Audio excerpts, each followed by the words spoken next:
to order at 6:02. Um, Let me just mute my phone. I just have one adjustment to the agenda, which is to add prior to we're going to make 4.1, we're going to make that 4.2, the COVID update guiding principles. 4.1 will be the COVID-19 financial implications to date, which is just a very brief overview by Jean. There's no written detail on that yet. And I thought I should add a 6.0 adjourn to the agenda as well, unless we want to stay here all night. Those are all the adjustments I have. Does anyone else have any adjustments to the agenda? Seeing no little blue hands. One thing I did learn, I went to a Zoom class. One thing I did learn was that it actually is helpful if you, oh, hold on, 2 more people. It's helpful if you put your questions in chat first and answer the questions from chat. We'll give that a try. And if your question isn't answered through chat, then to try the blue hand piece. But that was recommended as something that would be helpful. I am also going to add a parking lot to tonight's meeting. There might be questions that we don't have answers yet to. Administration doesn't have answers yet to, or a topic that isn't on tonight's agenda that you still want to think about. I'm going to put, we'll have a parking lot to put those topics in, and I'll add that parking lot to our Google Doc online, which is set there, so we don't lose that. Okay. That said, are there any audience and communications? Oh, hold on. Let me get Aaron in. You hear me? I'm off my speaker.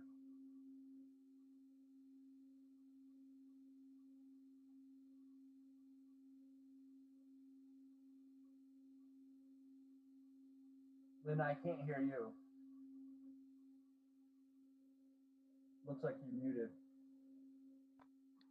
Lynn is muted right now. Can you hear me, Jocelyn? Brendan, I just unmuted you. Okay, I'm sorry, guys. All right, so are there any audience and communications? If you do have them, if you could put them in chat. I'm hearing none, seeing none.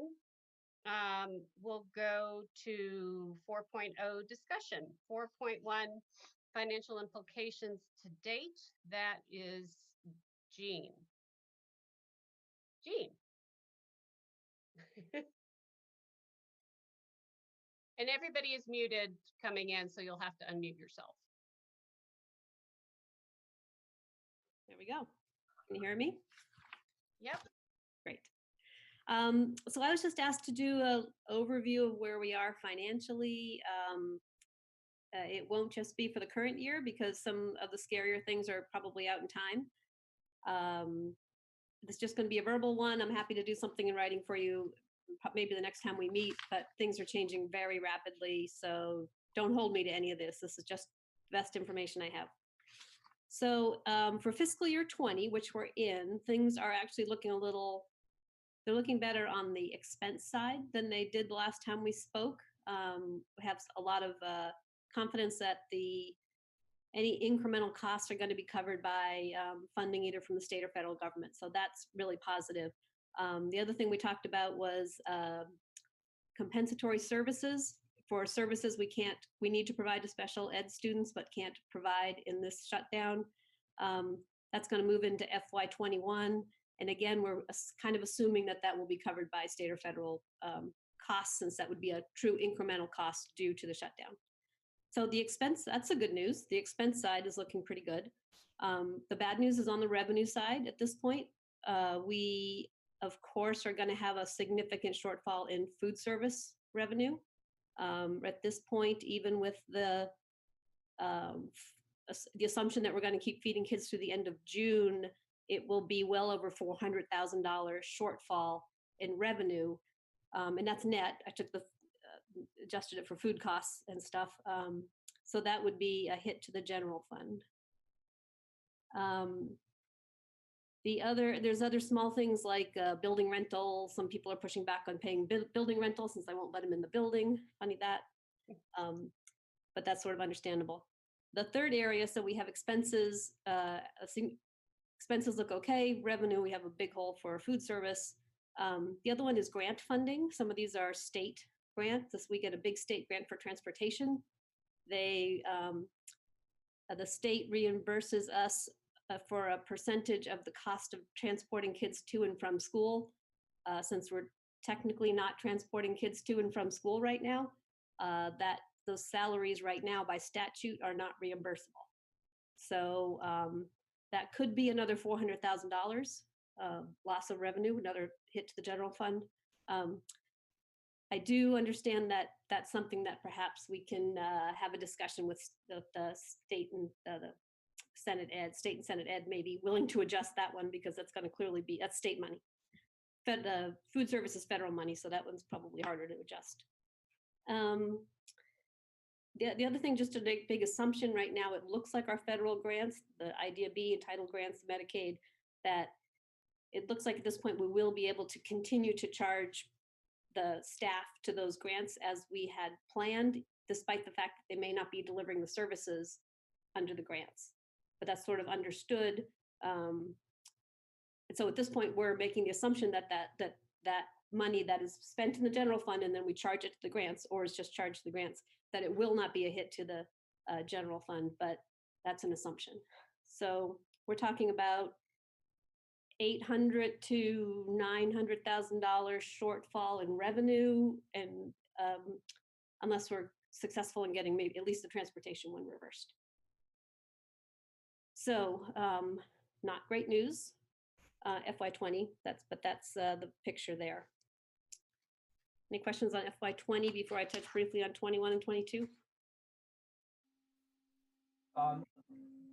Gene, just to be clear, when you put those two together, we're looking at a variance of about $1.4 million, right?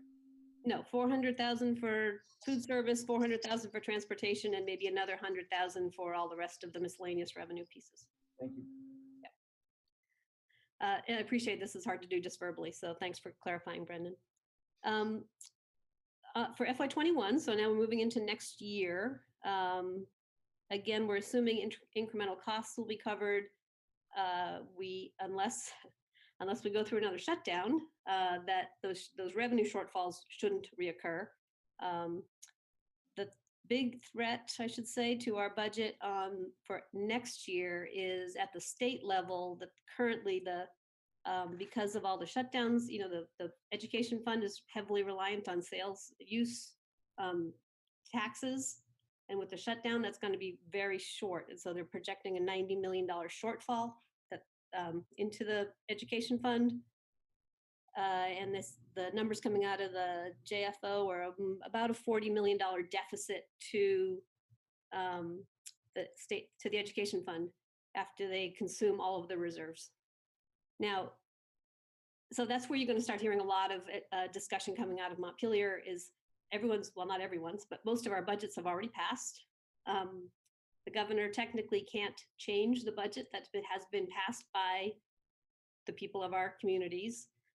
But there's a lot of pressure right now on how they're going to handle a $40 million deficit in the ed fund. One thing they've done in the past, if you remember the clawback, the infamous clawback, remember we have a statewide education funding model. Our taxes go to Montpelier and they send them back to pay for our bills. And in the clawback, they just didn't send back 100% of what they owed us. And this had to do with the healthcare numbers.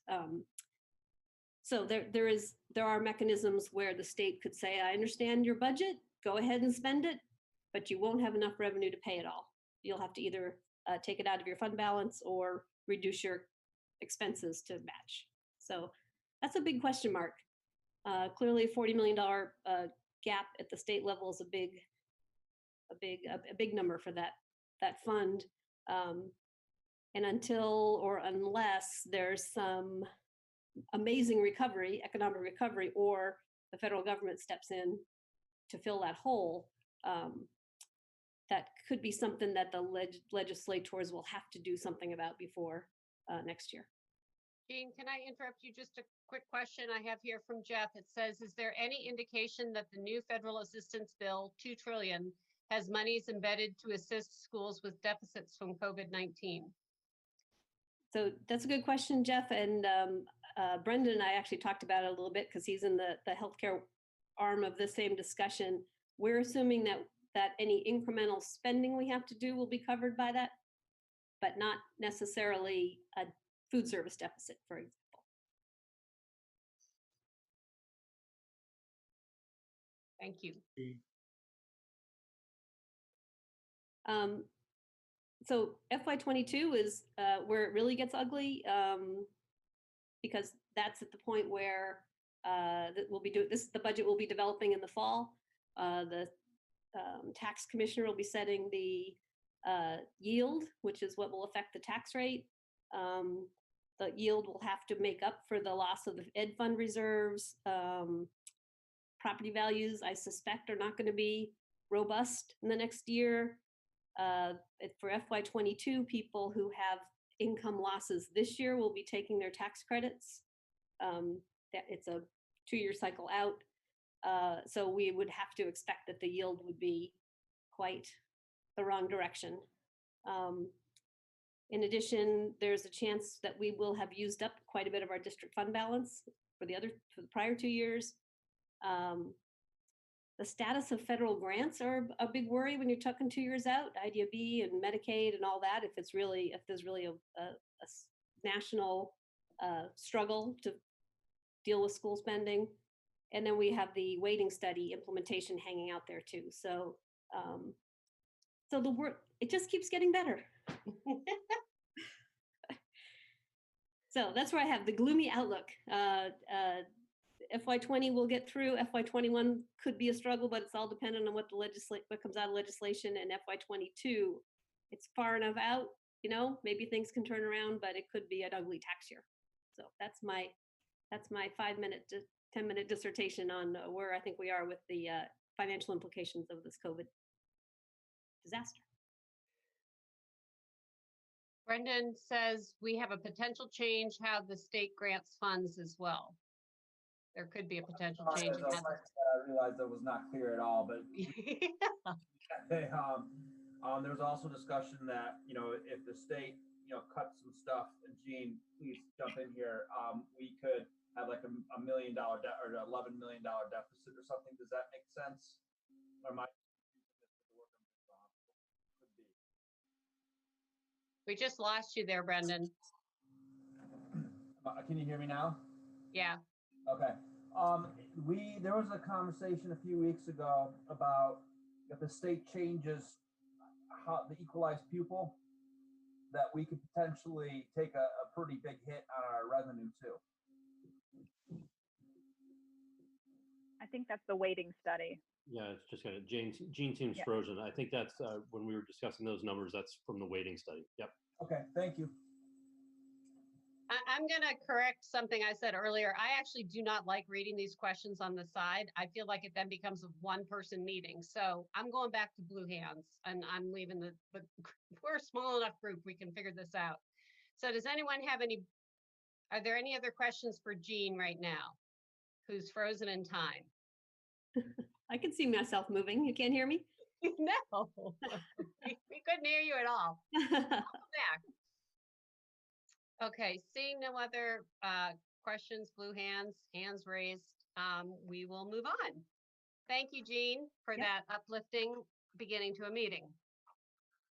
4.2, the COVID-19 COLT update using guiding principles. So these are the 4 guiding principles that the state kind of set out when they asked the administration to come up with the continuity of learning plan. And I think these are the same ones that came out in your letter last week to families.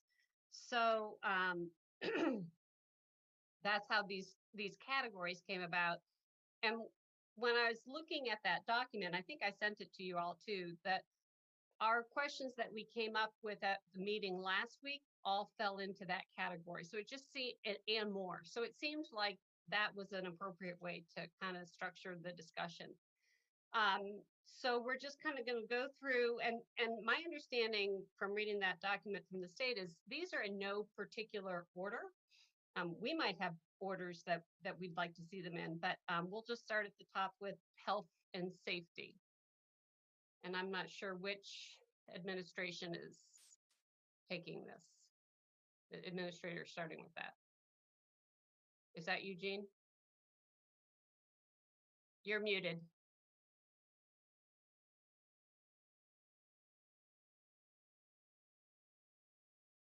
Can you unmute? I've become There a you go. Google Meet expert, but not Zoom. I know. I don't know how you want to do this. I think we had a couple of, we roughly put topics into groups. So are we starting with food service? Yes, we're starting with health and safety. So that would be perfect. Okay. So as everybody knows, we went to a free for everybody model last week. We got about 100, 120 more kids signed up, which is great. It also, we're going to 6 days a week food. So that's all good news for folks. I can't remember if there was a specific question or if there was something you wanted addressed. Well, just how we're doing food service. What is our plan for food service? Okay. Going forward till I guess to June 14th. What is our plan? June 30th, actually, at least at this point, we're going to try to go right through to June 30, which is what our new license or whatever it's called that we applied for to be able to serve food outside of school goes through. We have set up feeding locations in each of our towns. And beyond that, what we're doing is each of the administration and principals are working directly with the kids or the families of the free and reduced lunch students. And if they're not showing up to get food, they've been contacting them or having a counselor contact them or having a teacher contact them, someone who has a relationship with that family to figure out how we can provide food to that family. Each of the communities with the administration has a person or persons who is willing to go out to those homes and deliver food or materials or whatever is lacking in those homes. So the food service folks pack up the meals, hand them to the volunteer who goes out and delivers them. We are in the process of assessing a couple more locations for pickup location as opposed to individual drop-offs.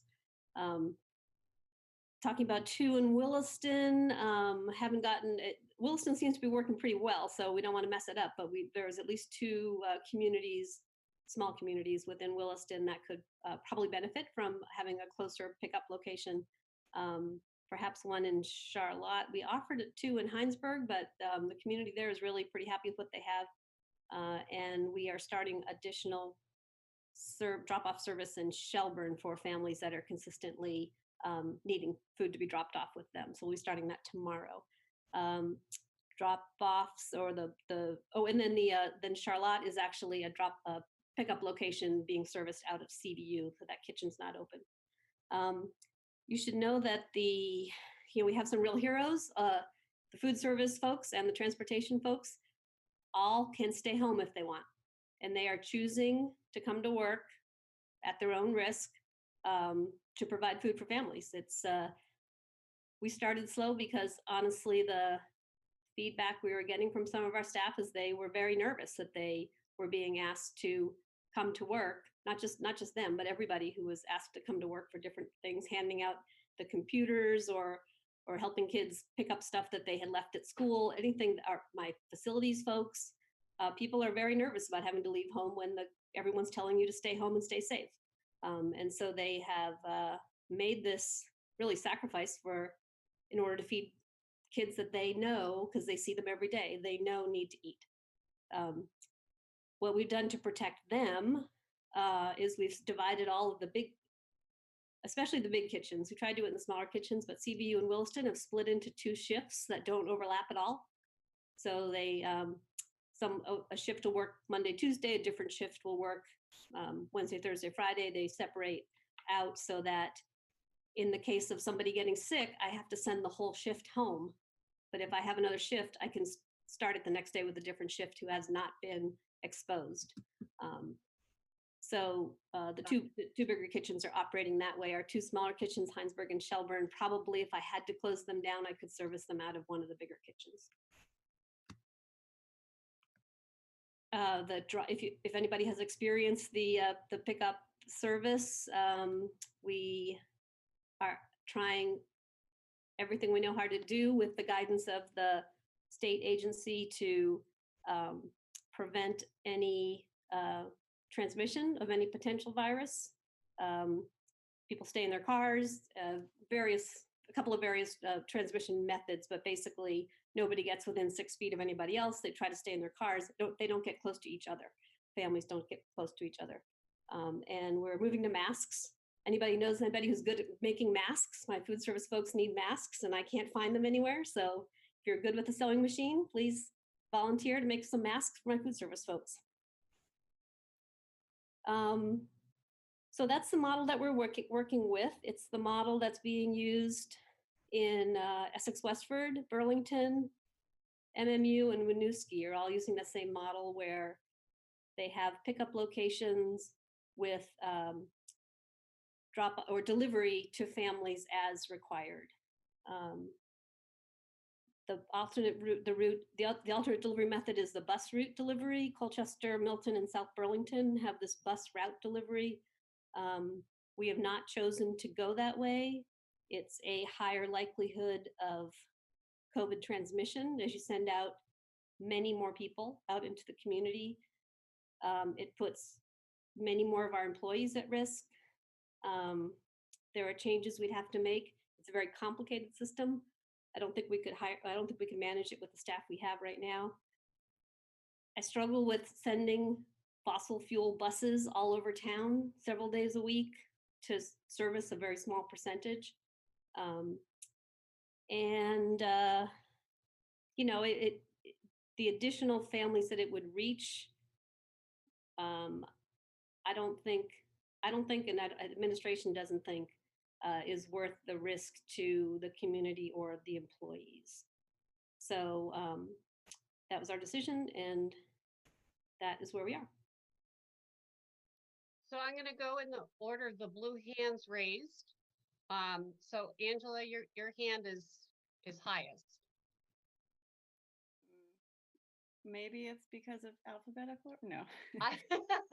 Well, except that, but then it's Kelly and then it's Jocelyn. So it goes ADA. Yeah. Maybe writing a song. I was just trying to do a quick check there. Well, thank you, Jean. Yeah, I was going to ask about delivery, and I was trying to understand when you were talking about the transportation fund grant. So that additional 400,000 that will be a hit to the general fund that won't be reimbursed. Is that because people aren't driving buses, or does it have anything to do with people actually driving buses? It has to do with transporting kids to and from school. Okay. Has nothing to do with food service. No, yeah, I know that, you know, on its face, it has nothing to do with food service. I just didn't know if it was factoring in it at all in like the decision about food delivery, if we were to switch the option to deliver via bus. That wasn't a deciding factor for us. Yeah. Okay. So also, I know a lot of other districts are doing this. You know, the people on the buses are volunteers. And I've heard anecdotally that there's like a list of teachers in every school who want to help, and maybe that changes once we move to, like, you know, the continuity of learning plan. I'm sure their responsibilities change.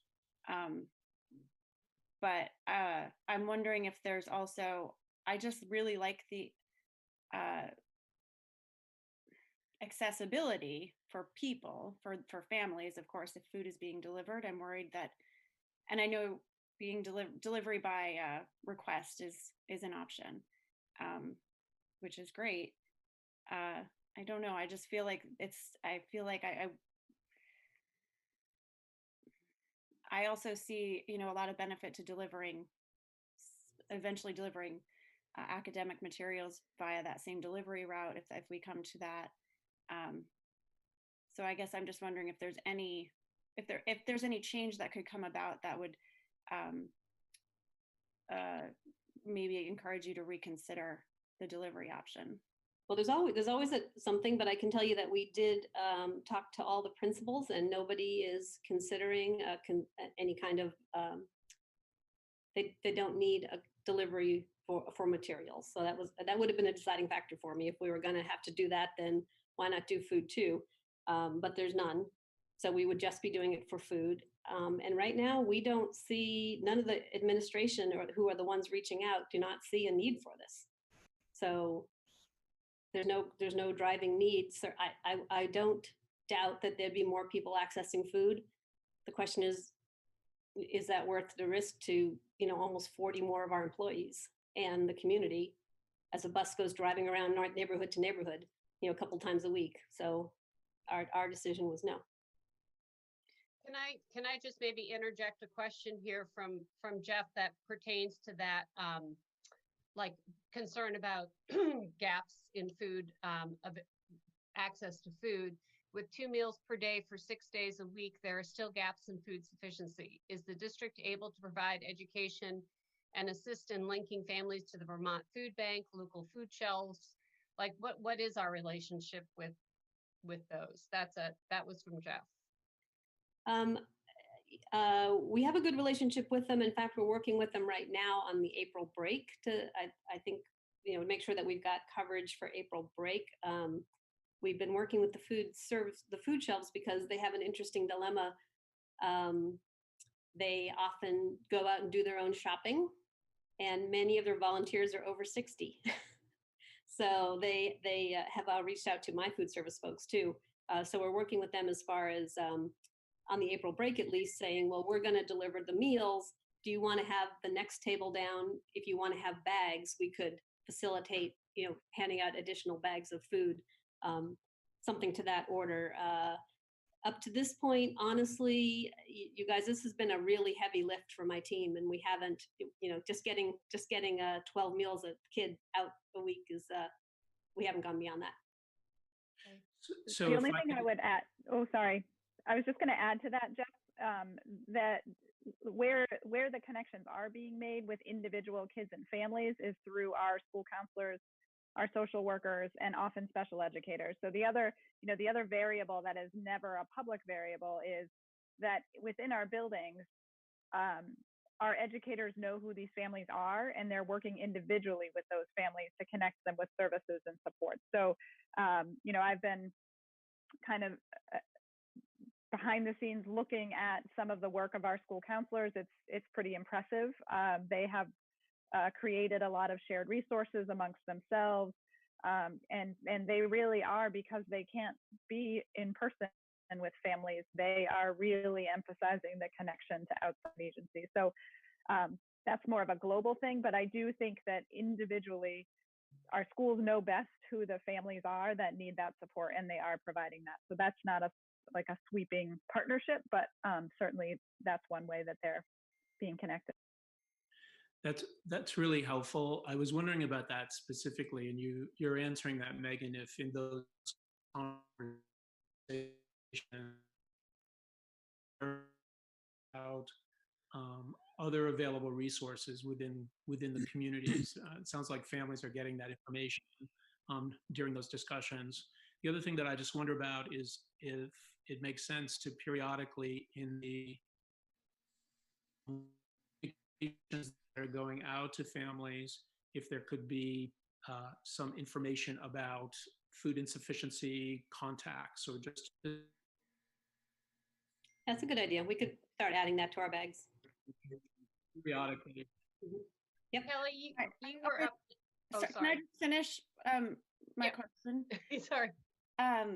and because I was actually thinking about this the last time we met, that is there a conversation around the idea that I know that school, teams, guidance counselors, and a lot of you folks know who these families were before this happened, but this is changing a lot of people's financial situations.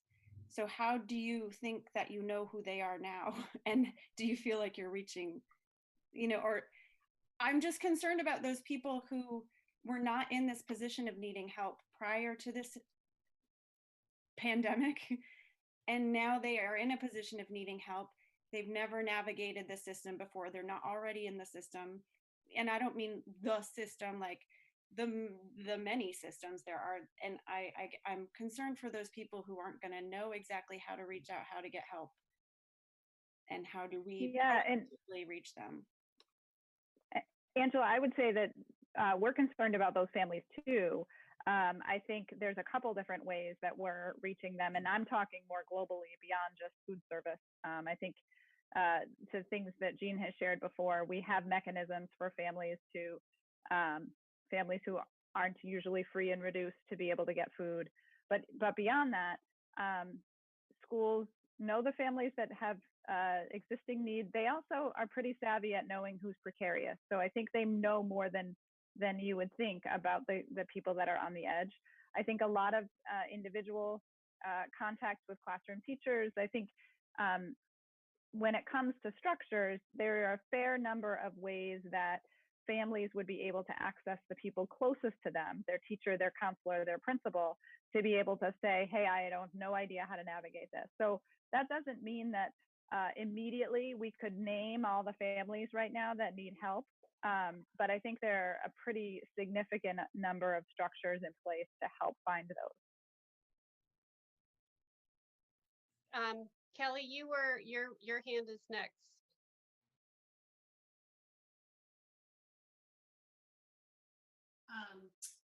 Hi, Elena. It's nice to see you. I just want to say, I just had a question because I've been popping over to St. George to the Little Red Schoolhouse to see how the meal pickups were going. And I noticed that there has been an increase in the St. George families since it's free lunch for all without a registration. I had an excellent conversation with one of your staff. I think that they're doing a great job, Jean. Great. But not to throw anybody under the bus, literally, but she was a little perplexed too about why we had moved to a delivery method. And I understand what some of your reasoning that you've discussed here about the safety and whatnot. That was really my point, was just to echo Angela about the interest of actually moving to a delivery method in more or less an extra safety facet for the kids that are in the homes that are getting the food deliveries. And that's all. I'll just take my answer. I guess I wanted to add to that too. When I went to pick up some other materials, I spoke to a couple of food service staff members in Williston, not this past Friday, but the previous Friday. So it was before the switch to universal free meals. And they both said they wish their preference would be a delivery. I'm not surprised. The people, especially in the Williston, I'm not saying the other ones don't feel this way. I know I've gotten feedback from Williston there. They consider it a privilege to be able to come in and work and deliver food for kids who need it. And, I really respect that. They probably wouldn't share with you the snippier remarks they make sometime when they see who does come, but it's a balance. It's a balancing act. But I'm not surprised. They're very super generous people, or they wouldn't be risking their health and their families to come out every single day and make food. Jocelyn, you're up. Hello, everyone. So I just have some comments off of the notes that I was taking. So I also just want to say that I am very grateful to the food staff, especially in Williston. I actually went last week to pick up food for my kiddos for Wednesday and Thursday. To, I think Angela's point, I think that there's a lot of families that right now financial situations are changing, and they're changing constantly. I don't want to get too personal, but I know that my own financial situation and the financial security of my family has been changing. And so I really appreciated that we can supplement our food that's coming in by able to get lunch once in a while. Just a couple comments about my experience with going to Williston. The staff is amazing. They're very super accommodating. However, we don't stay in our cars. Everybody gets out on the sidewalk, or at least that was my experience on Wednesday. There was probably 15 of us all trying to remain 6 feet away, but people are not staying in their cars. And to Jean's point, nobody was wearing masks, which is definitely something that I think could probably change. I know that there's a few groups on social media that are looking to provide cloth masks for organizations that need them. I wonder about, just when we're talking about how amazing our food staff is, which is absolutely accurate, about the risk that they're having to themselves, I realize that if we are providing bus transportation, there is a risk to other individuals. However, the risk to our food service would then decrease. I'm surprised, and I know that Greg is on this call. I'm surprised that the principals are saying that there's no need right now for other materials to be going home by delivery. Funny enough, my mother-in-law, who works for South Burlington High School as a registrar, sent me a text message and was like, "Oh, did you know that the kindergarten through 5th grade, they get their school materials with their lunches through South Burlington? Do you guys do that too?" And I was like, "I don't think we're doing that yet." But I know I have 2 kiddos, one in preschool and one in kindergarten. And at this point, I would say at least a third to a quarter of both of those classes, there are the kiddos that I'm probably making assumptions, but just from the 6 months to 2 years, depending on which classroom I'm in, of a relationship with these families, know that not making it to the class meetings because of issues with being able to access the internet, or be able to access because they have one or both parents that are still working outside the home. And so I just wonder if, as we're getting into the continuity of learning, if we're going to be seeing that there is more increase for materials perhaps to have to go home. Again, I think I'm just echoing something that Angela said. I know that other school districts are completely, when it comes to, besides the bus drivers, are depending on volunteers, and just some of the anecdotal things that I've seen from people in our communities. I think there's a lot of people who would step up, help with delivering food.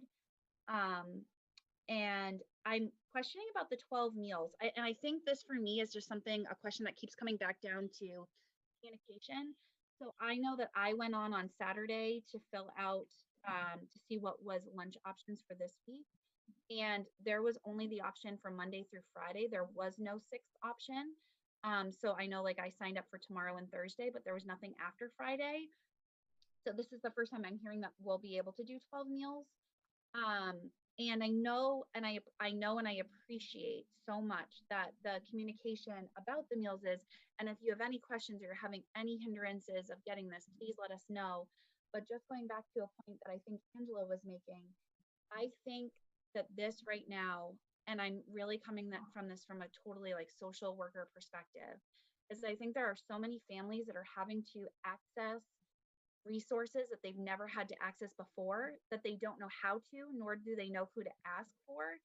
I posted in a group that Williston parents are in, just letting them know how amazing our food service team is, and the amount of food and the quality of food that I was able to receive from my kiddos on Wednesday and Thursday. And I had several people message me separately, including a neighbor who's a paraeducator for Williston Schools, who let me know that she could really utilize the support for her kiddos. However, she has a team meeting every day at 9 o'clock. And so with pickup being from 9 to 10:30, there's just no way for her to make it during that time. And so I encouraged and advocated that she reach out to the number that's on there, to email Scott, to call Scott, to ask, for another pickup. But I also think that there's something scary for the families that are coming from Allenbrook who don't really understand Wilson Central School.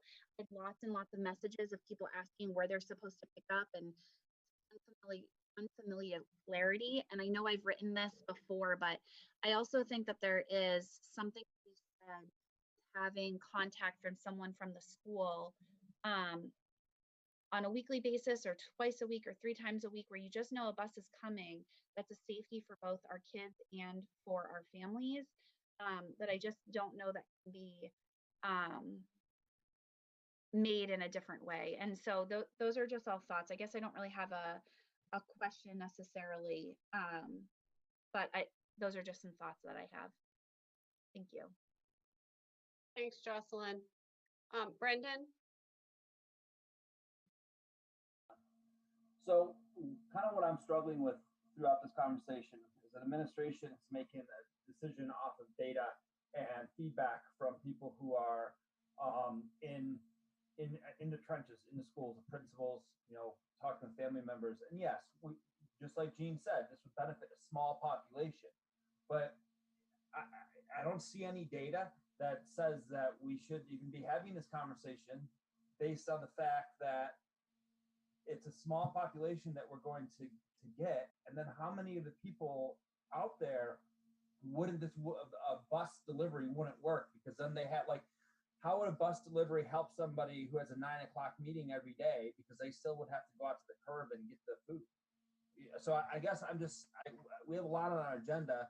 I'm struggling with this conversation and lack of data to support the driving of buses around. That's all. That's my rant. Erin? I guess I was going to try not to jump in if I didn't have just a specific question, but it feels like since this is public record, I need to. I'm pretty frustrated and disappointed that with the whole tone of the start of this meeting that we're in this crisis and we're talking about the dire fiscal consequences of $400,000 of food and how we're going to solve that down the line. And this crisis has barely begun. Families have barely begun to deal with the economic and health ramifications of it. So I feel, I think it's clear my opinion on more food service, bus delivery, creating more access for more services for all right now is the absolute best thing that we can be doing. So I'm frustrated in the way this whole meeting has started, the tone around it, some of the remarks that have been made about staff or how staff talk about people who are accessing services or food. It gives me grave concerns about what's happening behind the scenes in this district right now. And I don't say that lightly. And, if we're all going to go from anecdote and opinion here, the other comparison I have is Colchester, and the absolute best thing they have done is food and delivery and the protective factor that those buses strolling through neighborhoods every day are providing. And the few kids I'm connecting with who are talking about how glad they are to see the bus drivers. And quite frankly, the teachers who are doing those volunteer shifts feel like they're doing something really worthwhile right now. I'm going to just interject with a question actually that Colleen had, that where is the district getting advice on health and safety, the health and safety issues like the food, the physical wellness, social, emotional, and mental health support for all students? We get daily an update from Dan French and from Ted Fisher at the AOE with all the new guidelines. So there are guidelines. I bet there are like 150 guidelines since this whole thing started. And many of them do deal with safety and safety protocols. We're also getting messages through Dan, but directly from the governor. So safety protocols change as we've, moved along with all of this. Hence the whole thing about now if when people are outside, they should be wearing masks.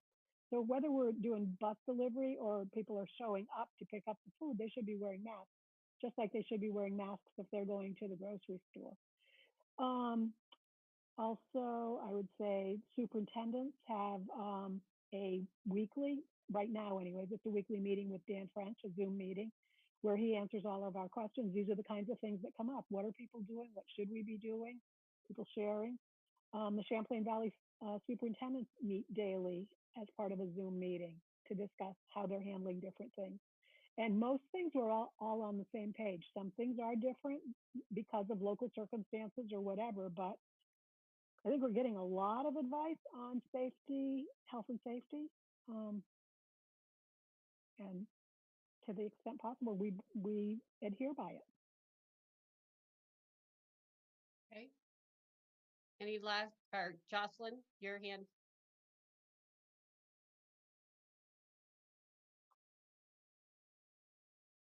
Can you hear me? Yep. Yeah. I'm sorry, somehow I've lost you. Oh, there we are. I only could see you, Lynn. So two things, just to answer Brendan's comment. I don't know, with the fact that we are in a pandemic and in crisis, if we have accurate data that could show us one way or the other, just because, again, I think that there are lots of families who do not know how to access or ask, or maybe are too proud to ask right now and would access if things were easier. The second thing is I did have a question, and I don't think I made it as a question. So I'd like to repost it as a question. Is Jean, to your point about the 12 meals, has that started or is that starting? Because I'm looking at the Williston order form right now, and it's still just Monday through Friday, breakfast and lunch. We're giving out Friday food ×2. Okay.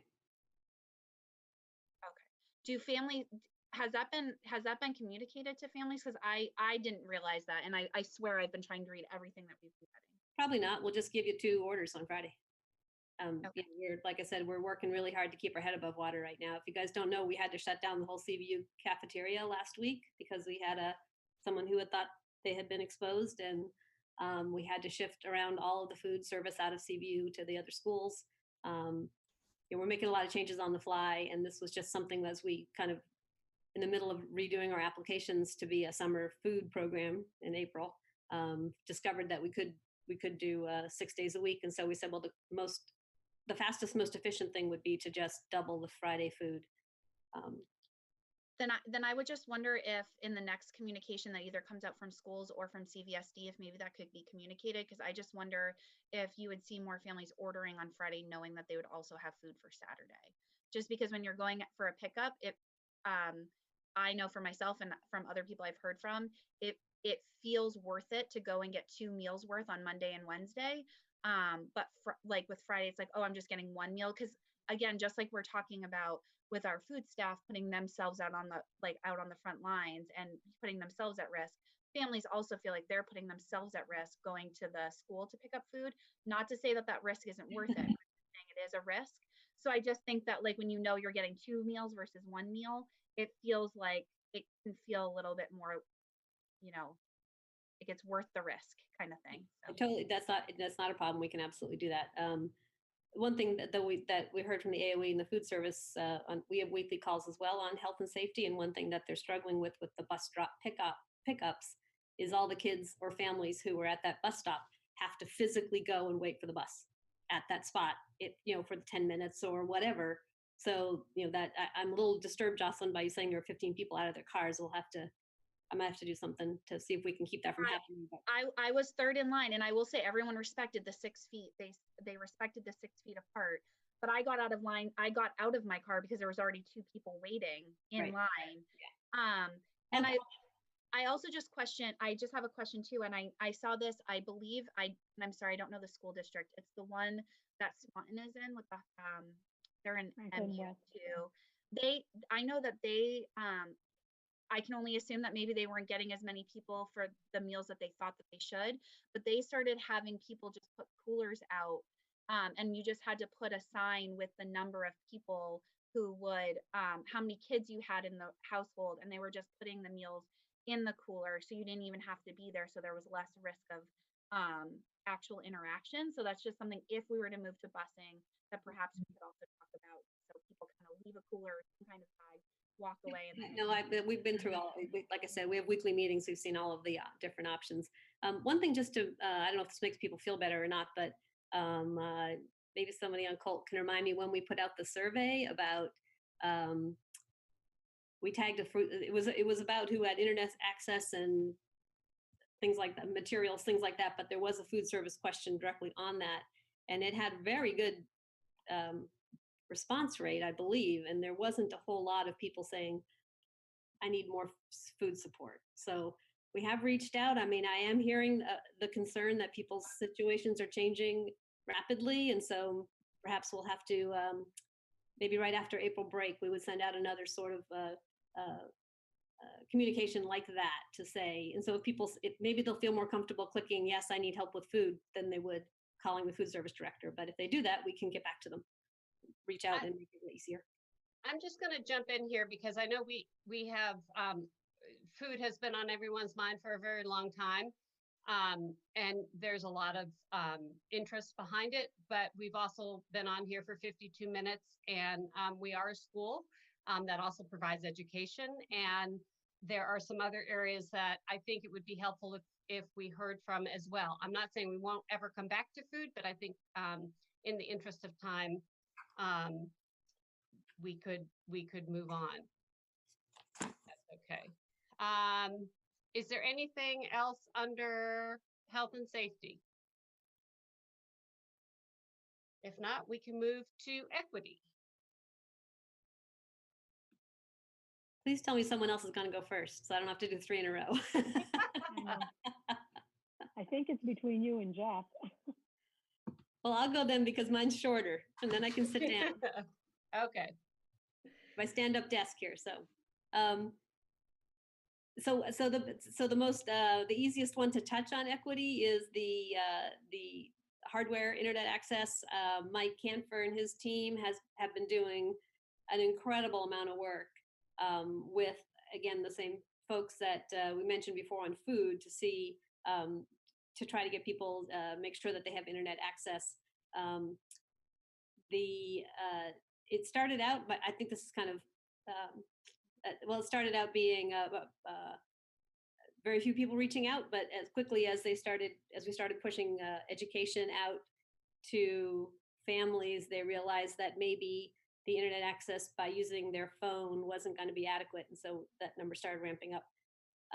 You may have heard that Comcast and Consolidated are offering free access. Forget the details, 60 days or something, which was great news, and we started, helping families access that service. Unfortunately, it was so popular that they're now booking several weeks out. So that's our newest challenge is, yes, Comcast will hook you up for free, but it's not going to be until the end of April. So we're struggling a little bit with a backup plan. We've been buying up hotspots as rapidly as we can find them. It's still less than 2 dozen, and that includes all the ones that all of us administrators have given up our hotspots to give out to kids. So right now, I believe Bonnie's on here to help me if I say anything wrong, but I think we're working with we have a list of families who just don't have internet, and we're getting them online. After that becomes, oh yeah, well, I have internet, but I don't have Wi-Fi, and I have 3 kids who need to access their learning. So now we're talking about routers and bandwidth, and that's the next hurdle we're running over. It's like, yes, I have internet when all I was doing is Facebook for a couple hours one night, but I don't have bandwidth for my 3 kids to access their education.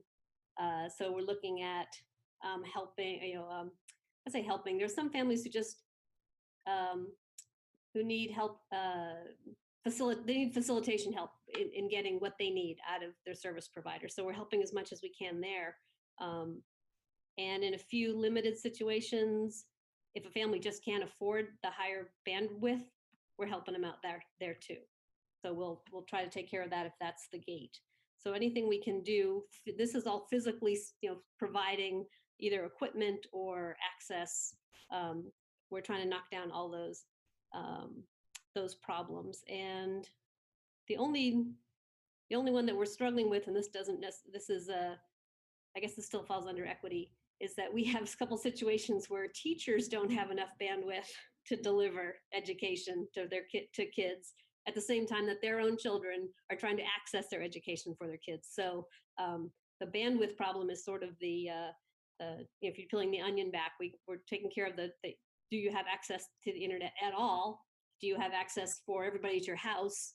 And do you have enough bandwidth to support everybody in your house? So it's been very fortunate that we had sort of the break-in period for people to try to access the optional learning that they're doing now, to see if it works and give us time to try to catch everybody else up. Bonnie, do you want to throw in anything there? You've been really close to this too. No, I think you did a really great job. Mike and his group have been another set of heroes that deserve a lot of recognition for going above and beyond. And, we are doing everything we can to support people. I do see a question from Brendan saying, what does that look like? And Mike has physically gone to people's houses. He has been on the phone with Comcast and VTEL and a whole bunch of different organizations on behalf of families and teachers. I mean, people are personally getting involved to do everything they can to support everyone.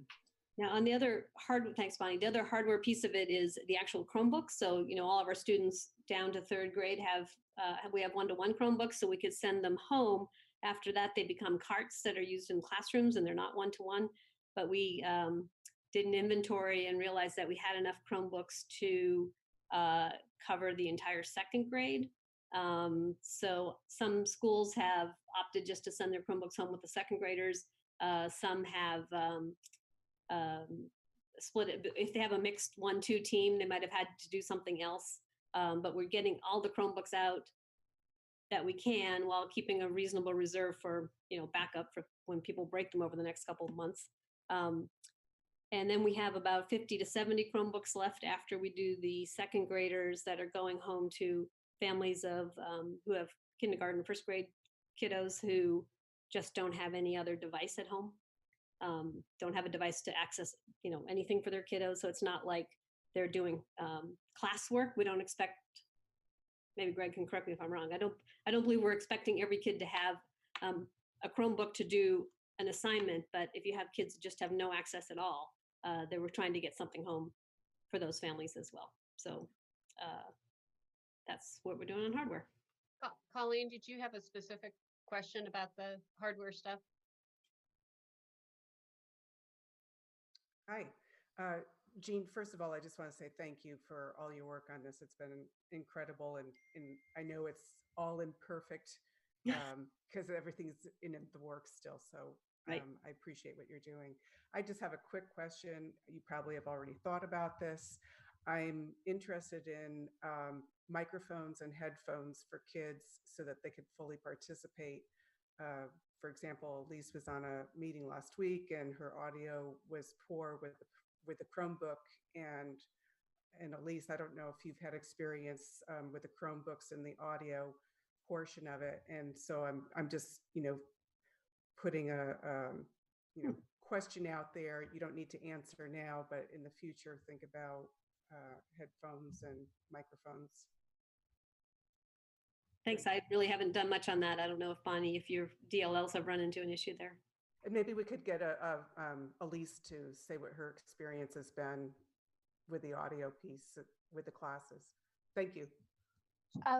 Absolutely. I mean, for me, I've had some issues with the Chromebook audio. I'm not sure if that's specifically my Chromebook or if other students are also experiencing that.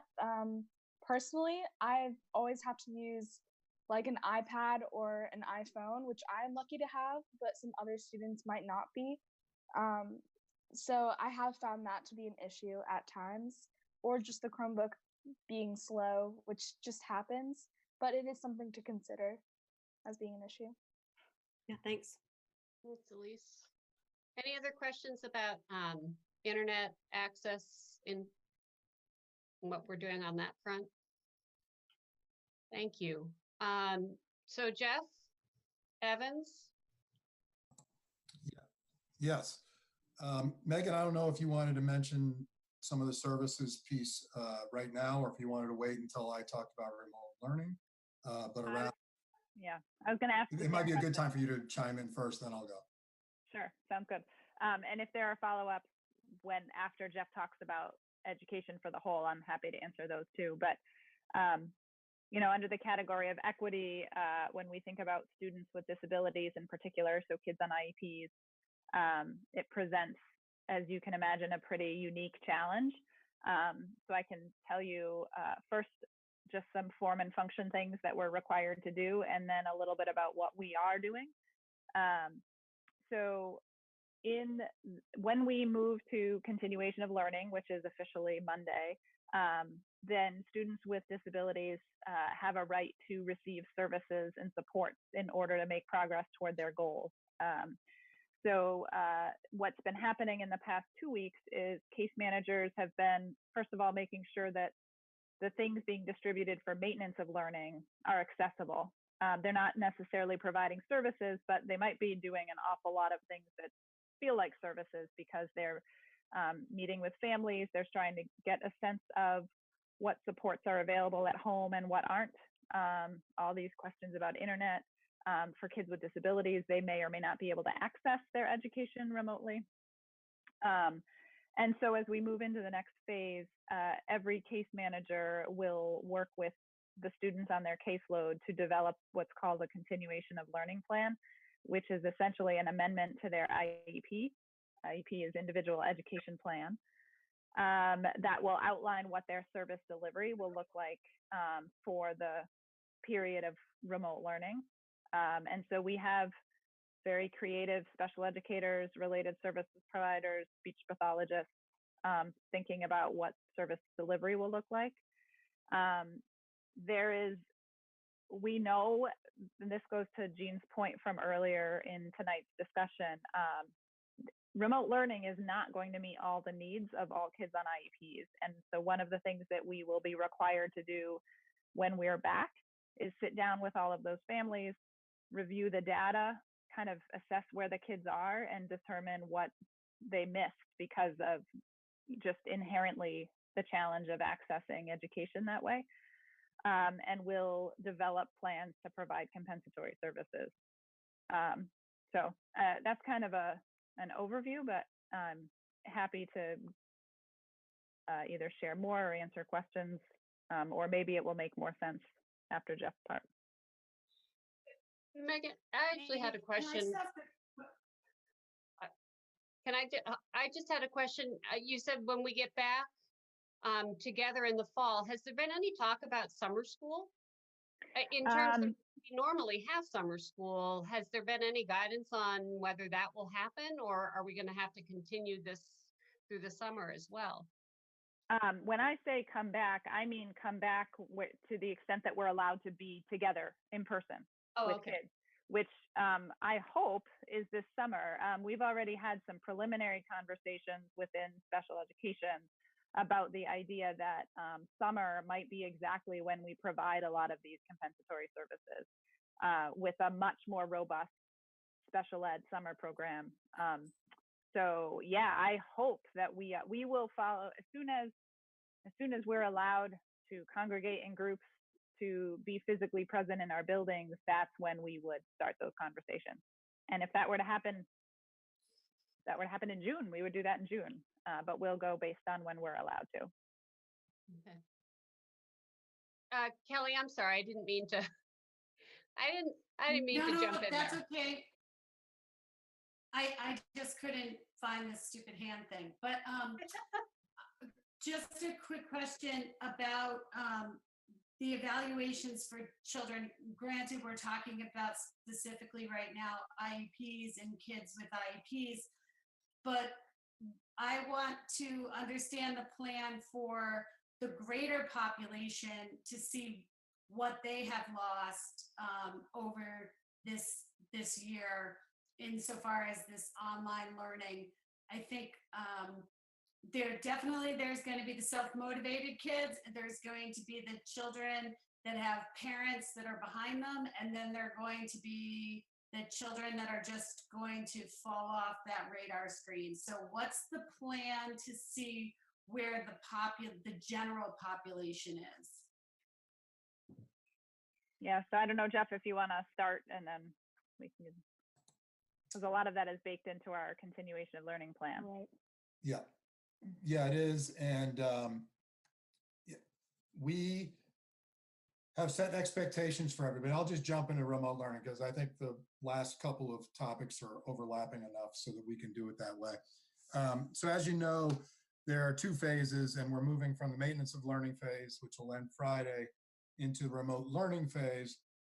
And the key difference there, as Megan alluded to, is that it'll be a continuation of learning, which means you might be introducing new content and now providing services, among many other things.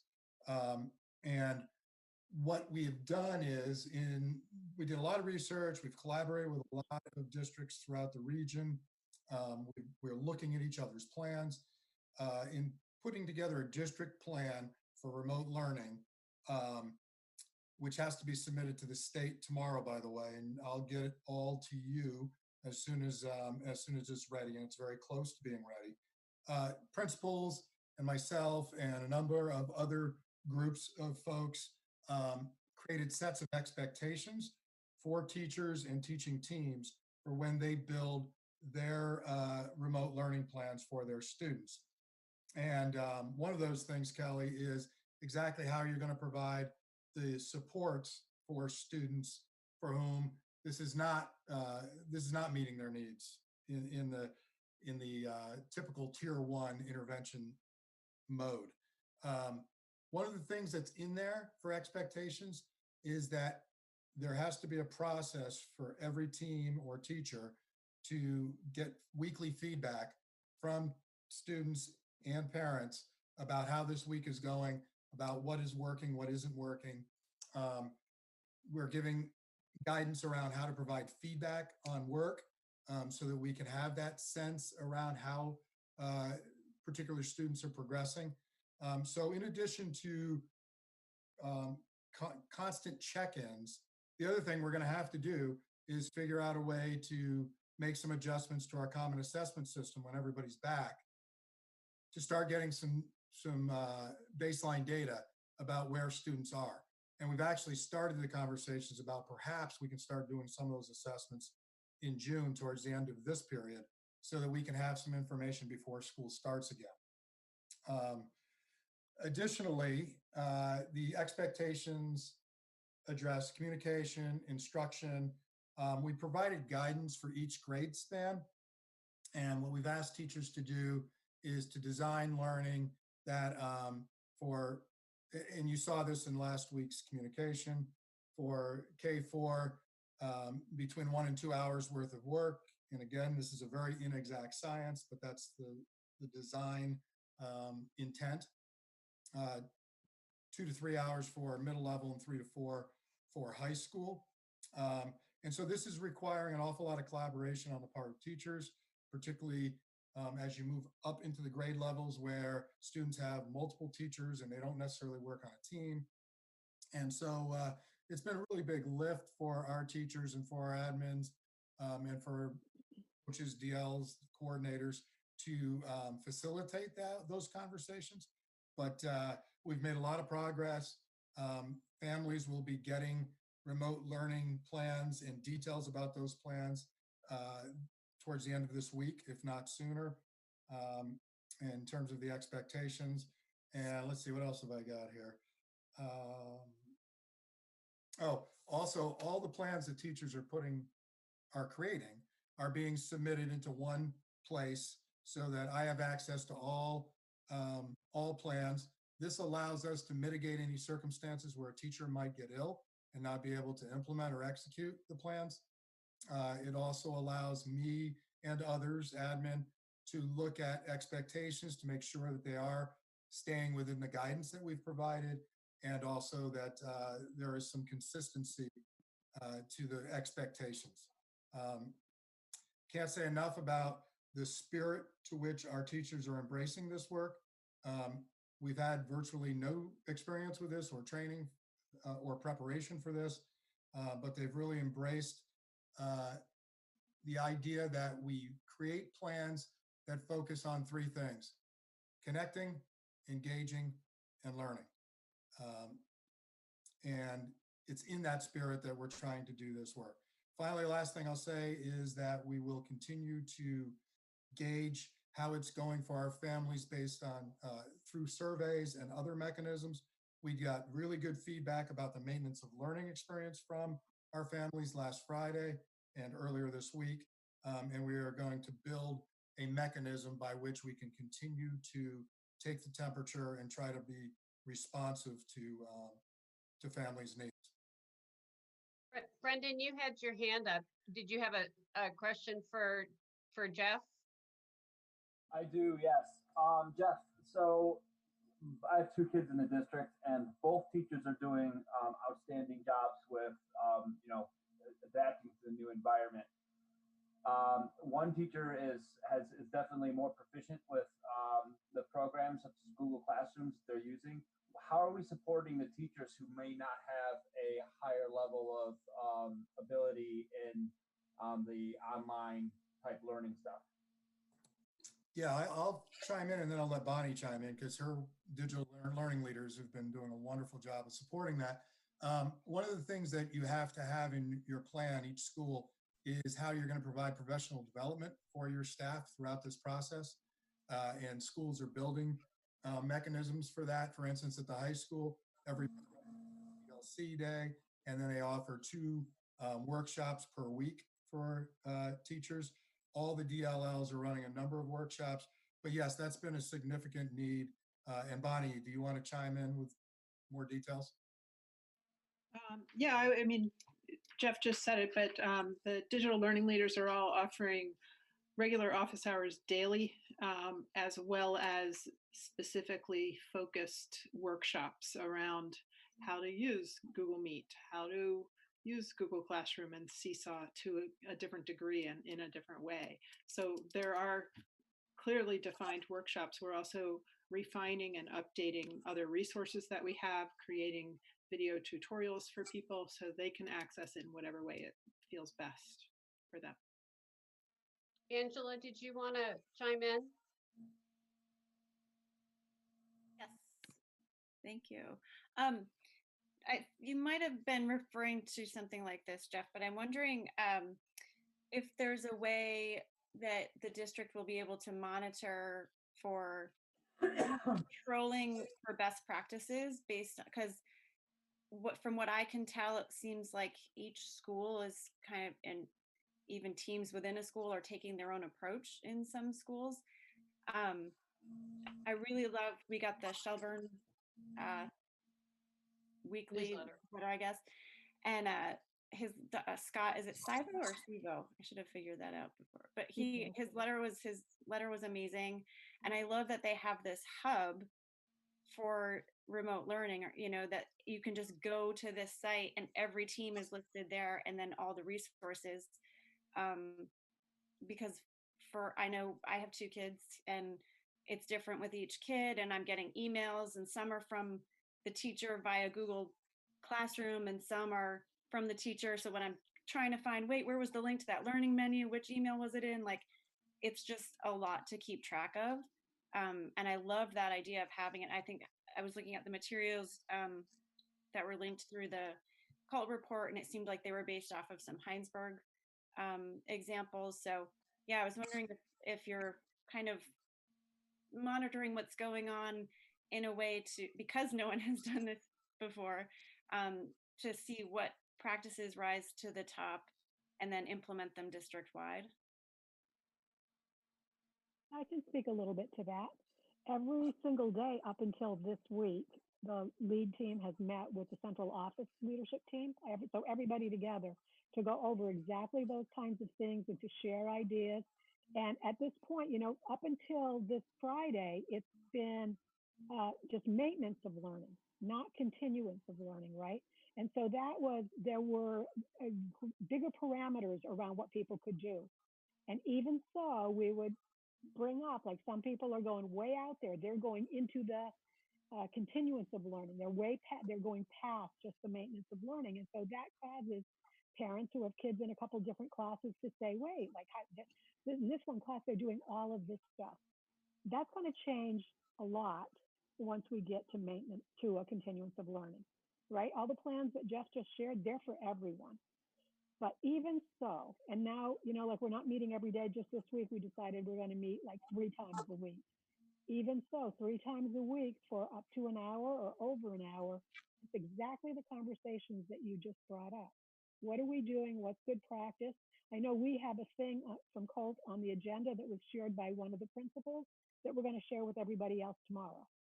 You know, so it's not like we don't work by fiat. We never have. We're not really a top-down organization. We know like whose roles and responsibilities, you know, in any particular situation, somebody has like the trump card. But we really, you know, even before this, worked very collaboratively, didn't, you know, boss people around, but tried to get people to see this is the best work and we'll all be better off if we all do this work. And I think that, like, if you could say there's a silver lining in this, I hate that term for this particular situation, but there are things like that that we will be more uniform when all of this is done than we've ever been before. But I don't think that the way to get there is for us at the central office to say, oh, so-and-so did a really good job with this and the rest of you should do that. Because that doesn't really breed collaboration or cooperation, or so we do share it. And honestly, I'd say 90% of the time people get to like, oh, we all should be doing that. So there are structures in place to help with that. And certainly everybody wants to be doing the best job they can. I'll just add that during the professional learning that we'll be providing throughout, that is one of the goals, is to seek out those practices that are working well and to make sure that we're providing that information to folks. And the point here of building parameters and guidance is that we really have collaborated amongst all the principals and leaders from all the schools in a way that still allows some autonomy, because ultimately these teachers know their kids better than any of us do. But that we can mitigate some inconsistencies by creating these parameters, checking the plans against the parameters, and checking that feedback loop. I mean, one of the, like, keep saying this, we are expecting weekly checks on how students are doing. And if we have that information, that's going to allow us to provide these services in a more consistent and with more fidelity. Can I just ask an overall question for this whole process, since this has been creating the new wheel? And it would be nice to think we'd never have to do this again, but are we somehow capturing this whole process, the pros, the cons, the decision-making trees? Is someone capturing that all so that when we finish with this by June 30th, hopefully, we have something to look back on and say, okay, if this happens again, we have a plan. Not that, and I should have prefaced this by saying, this is not a critique whatsoever of what you're doing, because who knew we would need a plan to this degree. I'm amazed at what you've created, but how are we capturing all of this for a potential future use? And don't jump all up and down to answer the question. I would say that go ahead, Elaine. Okay, I was just going to say that can be answered in a lot of different ways. What structures have we put in place that we would say, oh, this particular structure, this way of meeting with people, this way of organizing groups to do the work, that really works. This other thing, you know, we need to take care of that. We need to think about that a little bit differently. So that's one way of looking at it. Another way of looking at it, or another way to answer that question, is to say that like all those meetings that we've been referencing that we're in, you know, daily Google Hangouts and Zoom meetings, there is a record of those. So there's an agenda for those that gets developed sometimes prior to the meeting, sometimes right during the meeting, and then there are notes about that. So there's a record to look back on to remind us of, oh, this is how this came about. And then there is the extraordinary amount of work that has been led by Jeff and Megan, really around how do we get the human beings who really, you know, in the end were their own bosses in their own classrooms, doing, you know, yes, within a structure that we provided, but doing it in their own way. How do we, you know, organize that so that we address the comment that Angela made earlier. It seems very different from one place to another, right? And if it were really different and it was like equally wonderful, we'd be going, that's great. But I know that like that's not true, right? When somebody says that, it's not, they didn't bring it up to, if they wanted to say that, that's what they would have said. They're saying that like it's a little bit better in one case or another. Well, so then what are the things that Jeff is doing and Megan is doing with their teams to make sure that we're more equal than not? And I'm gonna let you take it away, Jeff, because really it is Jeff and Megan that are doing like yeoman's work in this, along with the lead and our coordinators and instructional coaches. Yeah, I only want to add a couple of things, and they are that we've been capturing all of the plans that were built for the maintenance of learning, so they're all in one place. We'll have all the remote learning plans in one place, all the surveys. We have Google Docs and meetings every day. It's all in one doc. So we're trying to do as much as we can to organize that. Bonnie's the master of organizing those things, and so I'm sure that she'll make sure that we have done that. What we haven't had time for is to do the debriefs, which are really going to be important and necessary when we get to a place where we can start being thoughtful and analytical about the decisions we've made, and use it with an eye towards being prepared, and also an eye towards what are we learning from this that we can apply when the kids are in our classroom as well. You're right. Mm-hmm. Great, thank you. All right, Jocelyn. Thank you. So I have two questions and then a comment. My first question is, Jeff, when you were talking about that families will be getting a remote learning plan by the end of the week, if not sooner, I'm just wondering if the remote learning plan is going to look the same for all kids across the district. So as an example, will all kindergarteners, regardless of what school they look like, will they have the same plan? Will a fourth grader across the district have the same plan? Will an eighth grader across the district have the same plan? And then sort of going off of that, it's funny that Angela mentioned Shelburne. Lynn, thank you so much for getting us back on many of the weekly newsletters, because I read the Shelburne newsletter. Oh, Bonnie, thank you, Bonnie. Thank you very much. I read the Shelburne newsletter and I really, really appreciated how transparent Scott was about what the transition from the maintenance of learning to the continuation of learning was going to look like. I feel like I got a lot of information out of that as a parent. But I really love that he was able to cite, here's a Google site for all of the academics, here's a Google site for all of the emotional support. And I'm just wondering if, like Jeff, like what you were talking about, where you're going to have access to all these plans. So if, a teacher gets sick or whatnot, and I guess it's sort of to Angela's point, I wonder if there's a way that every school could have sort of a Google site like that, where if I'm a parent of a kindergartner or a preschooler, which I am, that I can go to the site every Monday, see what the plan is for the week. I would then know that all 7 kindergarten teachers at our school have a similar plan or what that looks like. So I'm just wondering, and I understand that there's conversations of happening of, what maybe is working in the district and other people are getting ideas from that. But I think that there's something to be said about when you know that something could be working well, that could be happening. And then just a comment off of that is it would be really helpful as a parent if there could be communication of what for example, for kindergarten, what 1 to 2 hours of instruction should look like. Because for the last 3 weeks, and I love my kindergarten teacher and I love my preschool teacher, and my kids and I have grieved with the fact that they can't go back to those teachers. But it's been really hard to know if they're getting the right amount when for maintenance, the first week we got literally 5 minutes of contact with our kindergarten teacher. The next week we got maybe 35 minutes.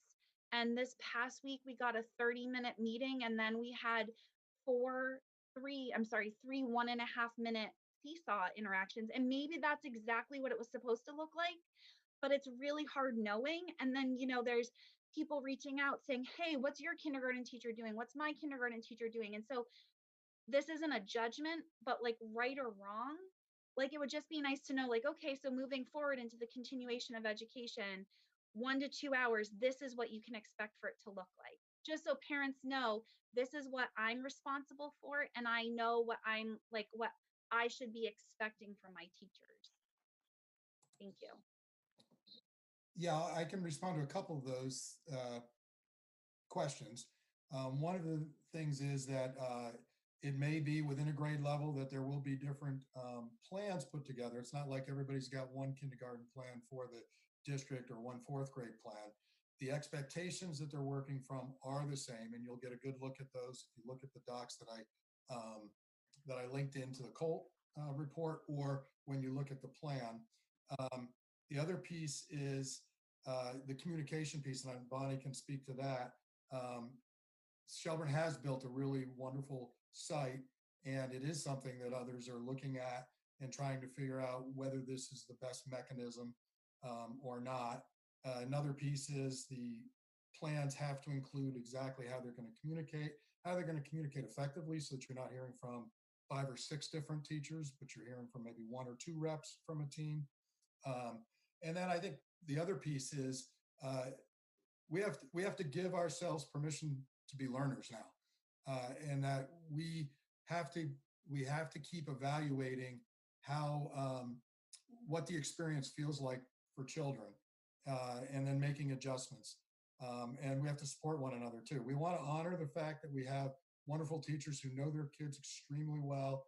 And in terms of what those 1 to 2 hours might look like, yes, there should be much more detail around what that looks like in the continuation of learning phase as it was compared to the maintenance of learning. I think that's a fair thing to expect. But there will be synchronous learning and there will be asynchronous learning as well. And I think you're going to see, without having the advantage of seeing all the plans, the ones I have seen, is that I think it does provide some pretty good structures that should aid parents and families in supporting their children moving forward. But I think the bottom line here is we had zero preparation for this. We're learning on the fly. We're trying to provide those learning opportunities based on what people are experiencing. But I think this will look very different in a month from now than it does now. And I think we're going to evolve in a way that becomes pretty reactive and reflective as we go through this. And Jeff, I don't think that anyone is expecting that we have it all solved. And I say we, just meaning the district. Mm-hmm. But I think that that the district can be communicating more like that we're grappling with, that it's being grappled with, that it's happening, that, these are real people trying their best.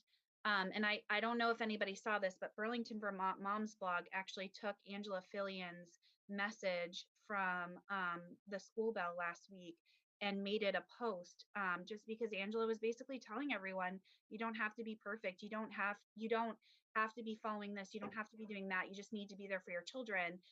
And, this community resource picked it up. It's just, there's something to be said with the way that Scott wrote his newsletter this Monday that just showed transparency and really felt real.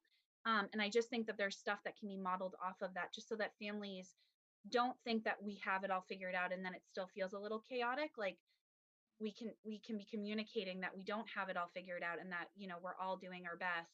And I don't think anyone questions the ability or the connection and the responsibility that our teachers feel for our children. I think that's what makes our district so special. And but it's just, everyone just, they don't know what to expect. And so the more information, even if it's murky, is just helpful, I think. Yeah, thank you. I think we tried to capture that in last Friday's communication. We actually set a place where this is how hard teachers are working, that there's going to be significant learning on their parts, and hopefully people understand that. But it's not something that can be overstated. No, it's still wrestling with that equity and autonomy piece too that we talk about, that each school is a little bit different, and we don't want cookie cutter schools, and different things reach audiences differently too. I want to go, Kelly, you had your hand up.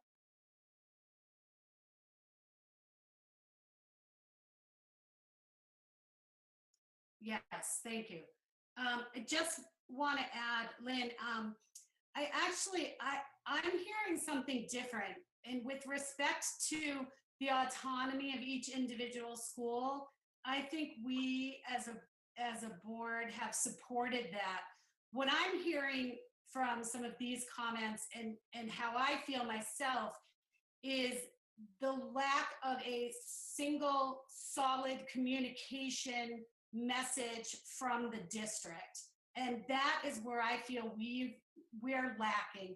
We've been responsive, and with all the great work that's being done on the ground, and I'm recognizing, Jeff's group and Jean, your work, and I can feel your frustration, even as we were talking about some of the food service things, because you're like, well, we've done this and we've done this and we've done this.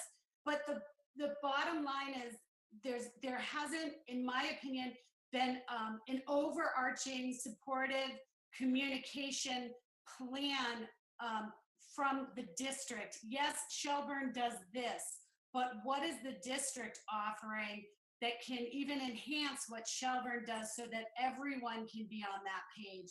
And as we go forward, I'd really encourage our district to think about what is our central message, and we can have that central message without encroaching on the autonomy of each individual principal or building. And I'd also say we should get ready, because this shutdown is not our last shutdown.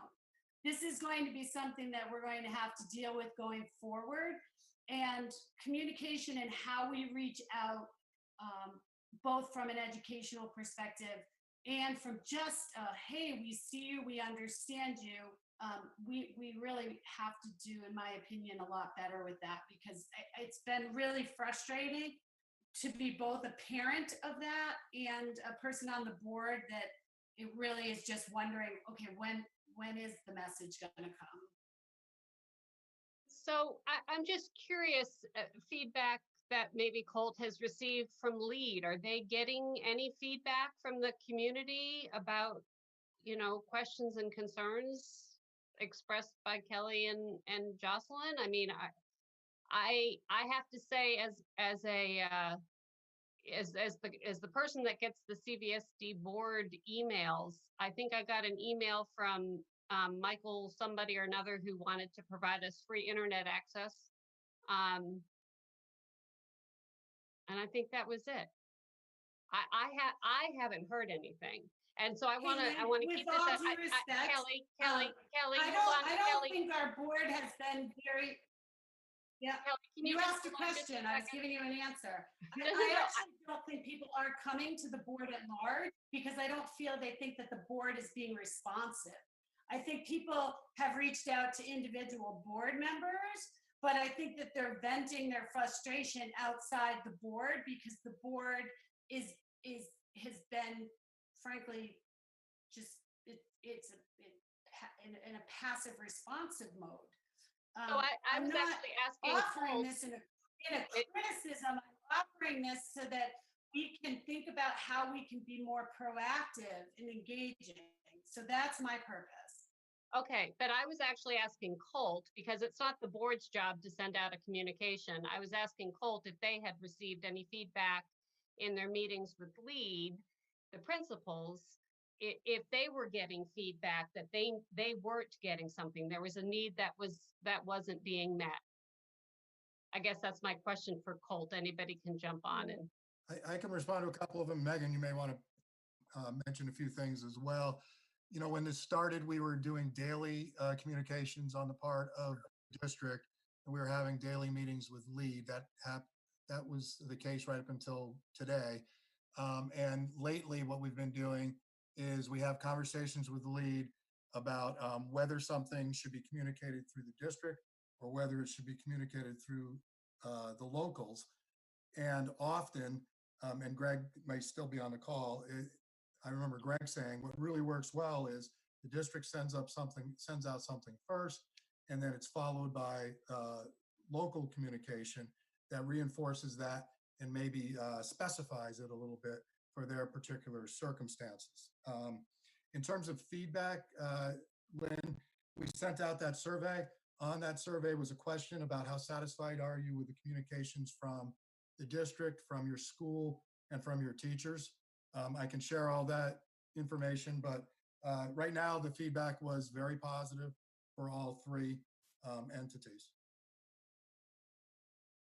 Okay. Yeah, I don't have much to add to that. I agree with Jeff in terms of the frequency of communication, and then the path to how we worked with LEAD about what should be centralized and not. I think there was a lot of thought behind the strategy there.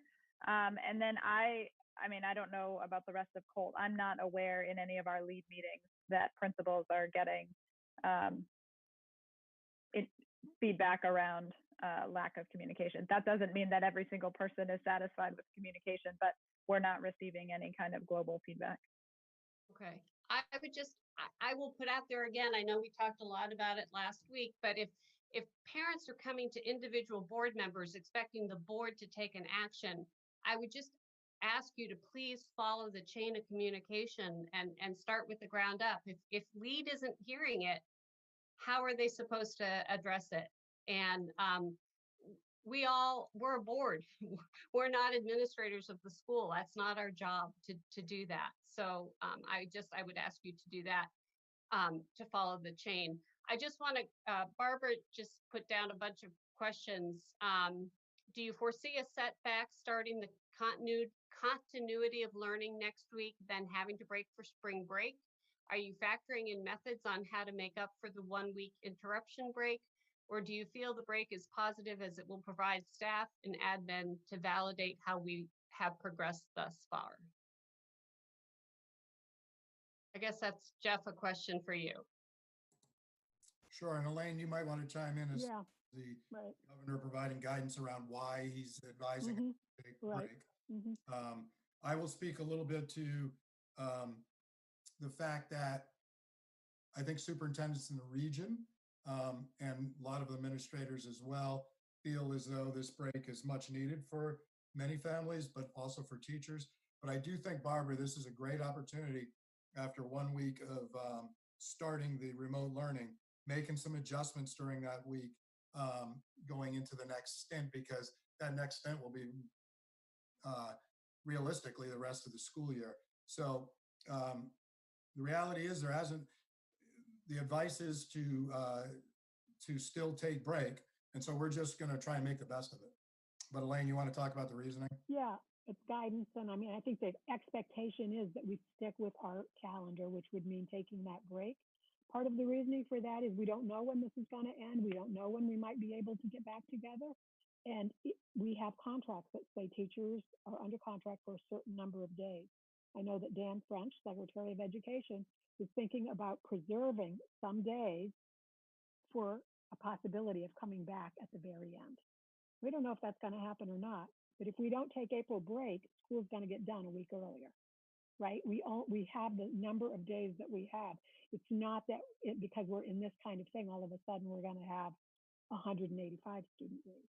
So he's thinking ahead, thinking that there is a possibility we could get back together.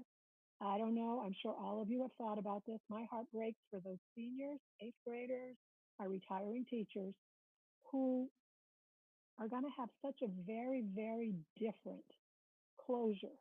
And even though, I mean, of course, we will plan some celebration, some recognition later on, but it's not the same as what has happened every year forever, right? And so if there were an opportunity for us to get together, I think Dan is trying to make sure that he preserves that option. Kate, can I just ask you, has there been talk among seniors? What's the feeling at CVU?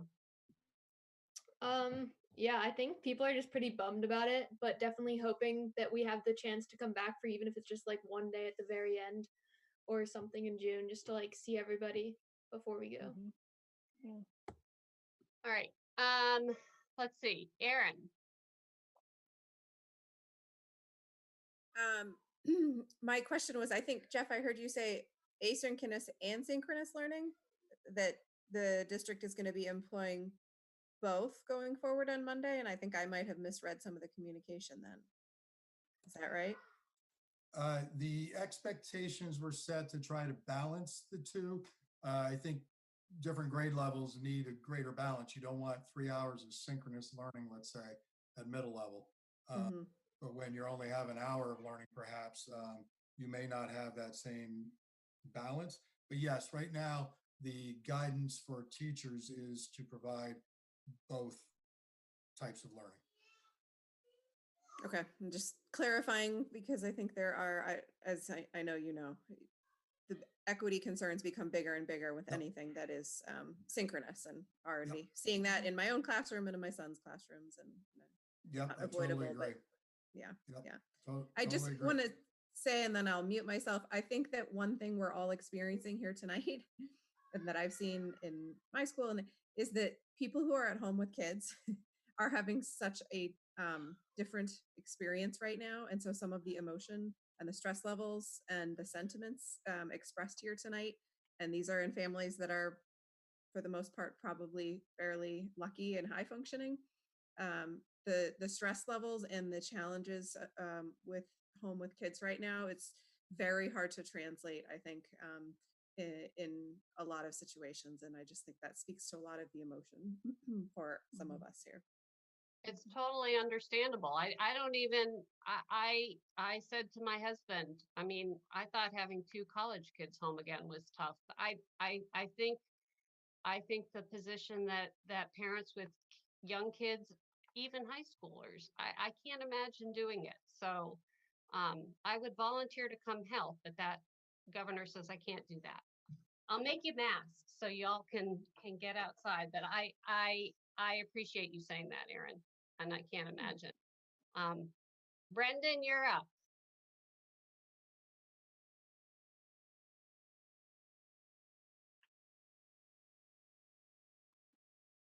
Brendan, you're muted. My question was answered throughout the conversation. Okay. Angela. Hello. I don't know if Kelly is still there, but I hope she is. I just wanted to offer support for what Kelly was saying about communications, and the response I'm hearing is similar to something I've heard before recently, and I guess it was in regard to the food service question, which is this approach that sounds like, well, if there doesn't seem to be a problem, let's not address it. And I'm confused by that because, okay. Can I say something to that though? Sure. So I think that I think we're saying 2 things. Right? One of the things we're saying, it is true. I mean, they did a survey. I've seen the survey results. They look great, and they've asked the questions. So that's not true, and that is a response. And meanwhile, this is a board meeting, but we do a lot of work that's not at a board meeting. So I've got like pages of notes about like what you've said, including around some ideas around communications that we might do. But this isn't the time to talk about that. This isn't now where Jeff and Jean and Mark and Bonnie and Megan and I should get into a conversation about like, oh, well, I've got this idea, and just throw it out there. And then maybe they go like, wow, that was a really lame idea, Elaine. You didn't think about A, B, C, but I can improve that idea by blah, blah, blah. So we are doing that. We are doing that. What you're not seeing is the work that we're doing. You're hearing like the results of the work that we're doing, but it's not like all of us are sitting in this meeting not hearing you, and all of us aren't sitting there with our heads kind of going like, oh, I think I have another idea about how we might do this that might respond to what you're saying for every one of these topics. I think that it's that thing about like the board meeting is for us to tell you what we're doing, for you to give us your feedback, and for us to take good notes and then respond to it, as soon as we can in a way that makes sense to us. But I wouldn't want you to think that because we say, well, look, the feedback we're getting is positive, that means we're not going to make any changes. Like I say very often, before this, during this, I'll say it after this. We are a system that is about continuous improvement, and continuous improvement is about taking feedback, listening to it, thinking about how we can, mush it around and make it better. And yeah, I'm not sitting here thinking that you're not listening or any. I hear you, and I appreciate you saying that.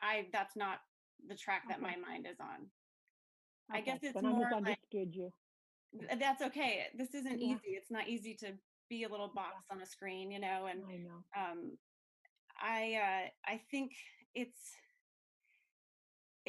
speaks a little bit to the situation that we're all in, where communication is limited. We're not in person, and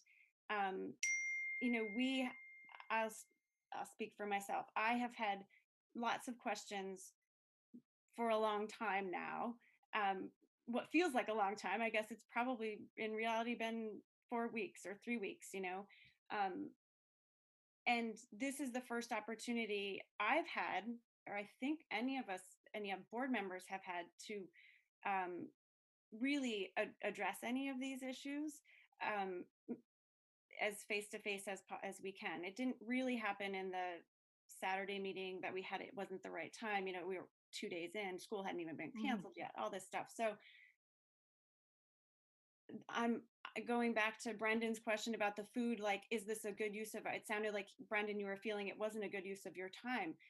I think we all have to understand that these are things that all of us care very much about. And the administration has, of course, been working at all of this at such a different level than anything we have been doing or are able to do.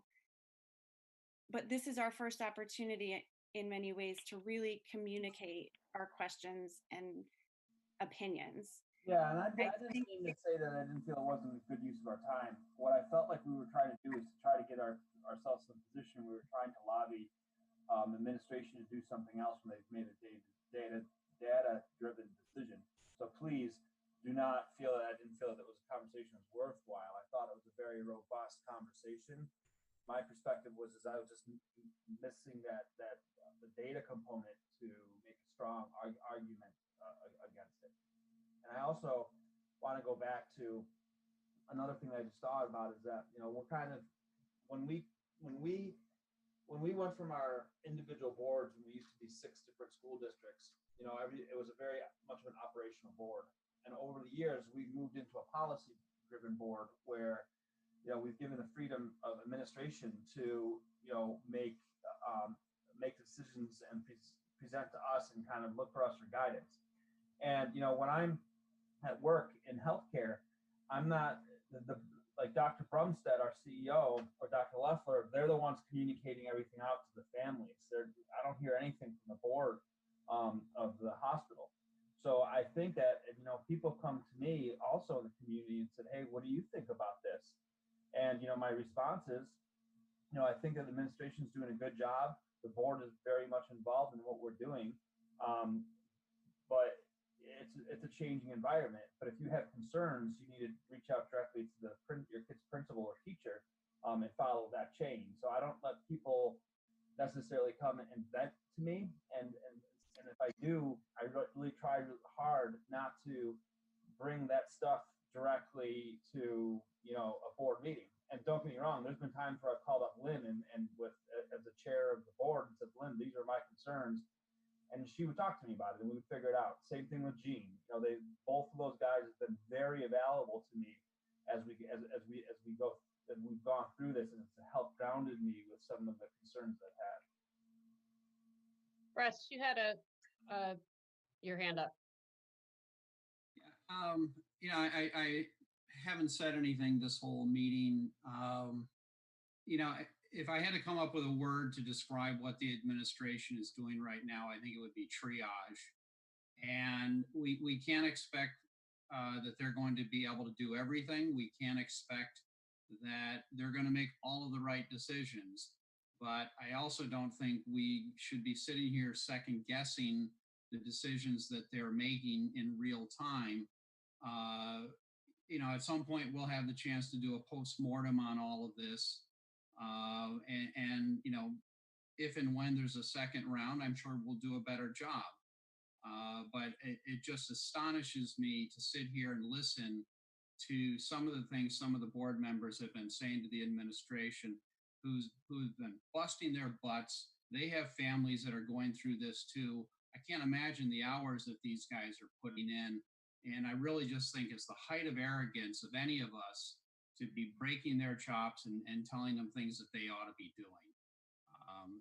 That's all I have to say, Lynn. What are we here for then? What is our role right now, Russ, as the board? Right now, it's to support the administration in doing their jobs. It's not to be trying to pick them apart on little things like, whether we should be delivering meals. They're making good decisions. They're doing what they need to do there. And all I'm hearing is anecdotal, this, that, and the other thing.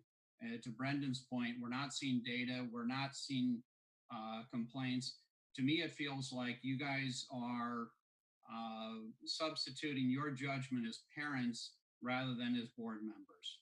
And if you have issues as parents, then you should be taking it up with the local administration, not here on a board meeting. Well, that's close to the height of arrogance too, so.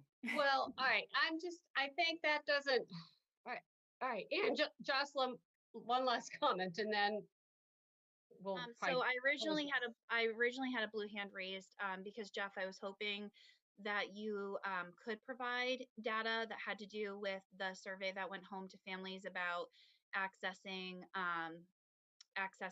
the internet, and then also just how they felt about communication, just because I wonder what the response rate was. I also wonder if we have any demographic information about the survey, about who responded, maybe who didn't respond. But I also just need to put a plug in there that I am a rep of Williston. I was elected by the town of Williston. I'm one of 4 representatives of Williston, and I would not be doing my job if I was not communicating what I was hearing. And Brendan, I hear exactly what you were saying. Every conversation I have had with people has been, yeah, that's really frustrating. I hear you. If you're having an issue, please go to your teacher. You should go to Greg Marino. You should go to Scott. You should go to whomever. But the fact of the matter is, we are in a crisis, which we all know. We're in a pandemic, and people are overwhelmed. And so it's not anecdotal necessarily if I can think of 12 to 15 to 20 different people that have contacted me in some form or fashion in the last 4 weeks.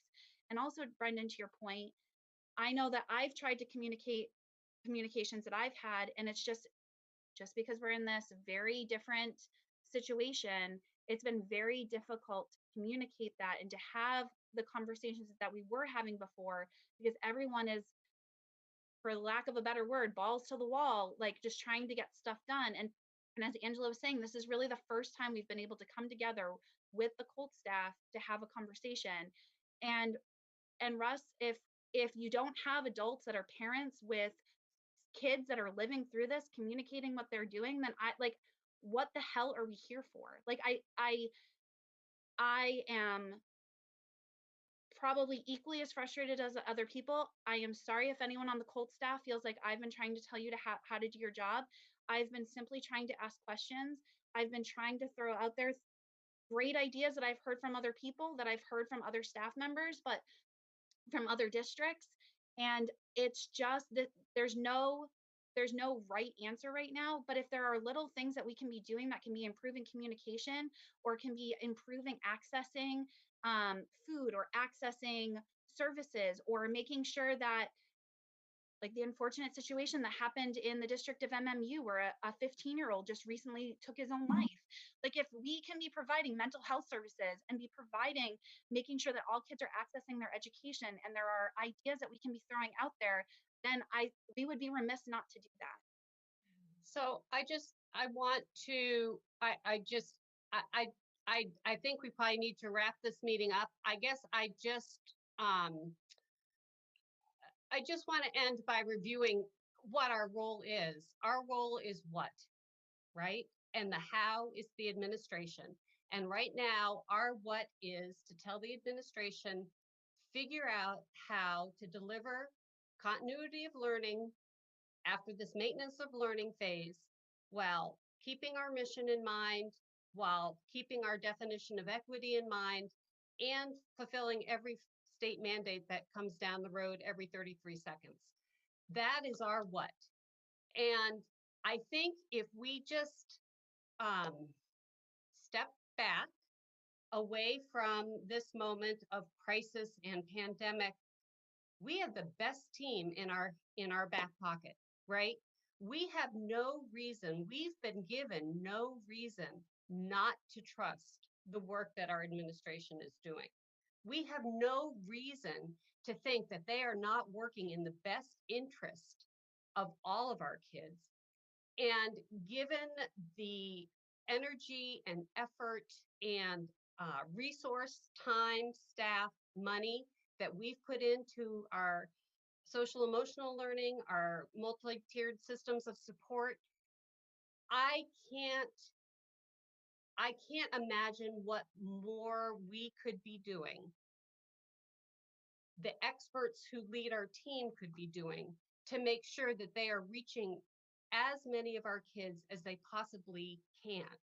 And I have no reason not to trust that. And I guess I would end this, actually Elaine just wants to say something. I would end the meeting by just taking a step back and asking yourselves, why don't I trust what the administration is doing? It's not our job to say how everything should be doing. Everybody comes at this with a different perspective, but we've got a really strong team with incredible expertise that other districts are looking to on how to do this, that is leading our team. And I guess I would just ask you to take that as our role right now. That's our role. We've said the what, and let's trust the administration to figure out the how, because we have no reason not to trust them. I'm sorry, Elaine. I should leave it right there because I want to thank you, Lynn, for that. But I did want to say that the fourth category in those areas, you know, there's remote learning, there's health and safety, there's equity, there's also relationships. And that's the one that I was going to speak about, because I think that that is the currency for us, right?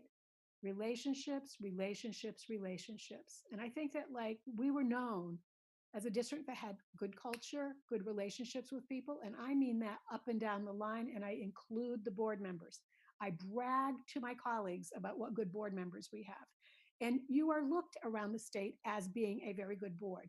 And I think so that we had that before we got to this place. We need to continue those relationships as we're going through this. And we need to know that that's going to be our stock and trade when we're done, because that is what's important. When all is said and done, those are the things people are going to remember. They're going to care about a lot of other things, but they're going to want to know that people did care about them. People had them first and foremost in their mind to make them whole. And I think that that is how we're doing our work every day. I know it's how the principals are doing their work every day. And I am darn sure that that's how the teachers are. And that's part of that trust, right? That we also care. It's not like some of us in this Zoom meeting care and some of us don't. Everybody cares. There's a million and one reasons why you might go down one road or another that, you know, causes us to make the decisions that we make. And I guess I wanted to say that before we close out the meeting, that, like, we do care about the relationships. We care about the relationships with each other, and we care about our relationships with you. So. Thank you. Colleen? Thank you. I was almost going to be quiet for the rest of the meeting, but I just want to say one thing. The question about trust, and I am not hearing from other board members that there's a lack of trust. And I just want to clarify that from, you know, someone who's observed more of the meeting than have been vocal in the meeting. I am not hearing that there's a lack of trust. What I'm hearing is there's a frustration about the board's role. And, you know, I appreciate Russ's reminder that our board is, it's policy, budget, it's hiring good leaders to do the work, and then we need to step back.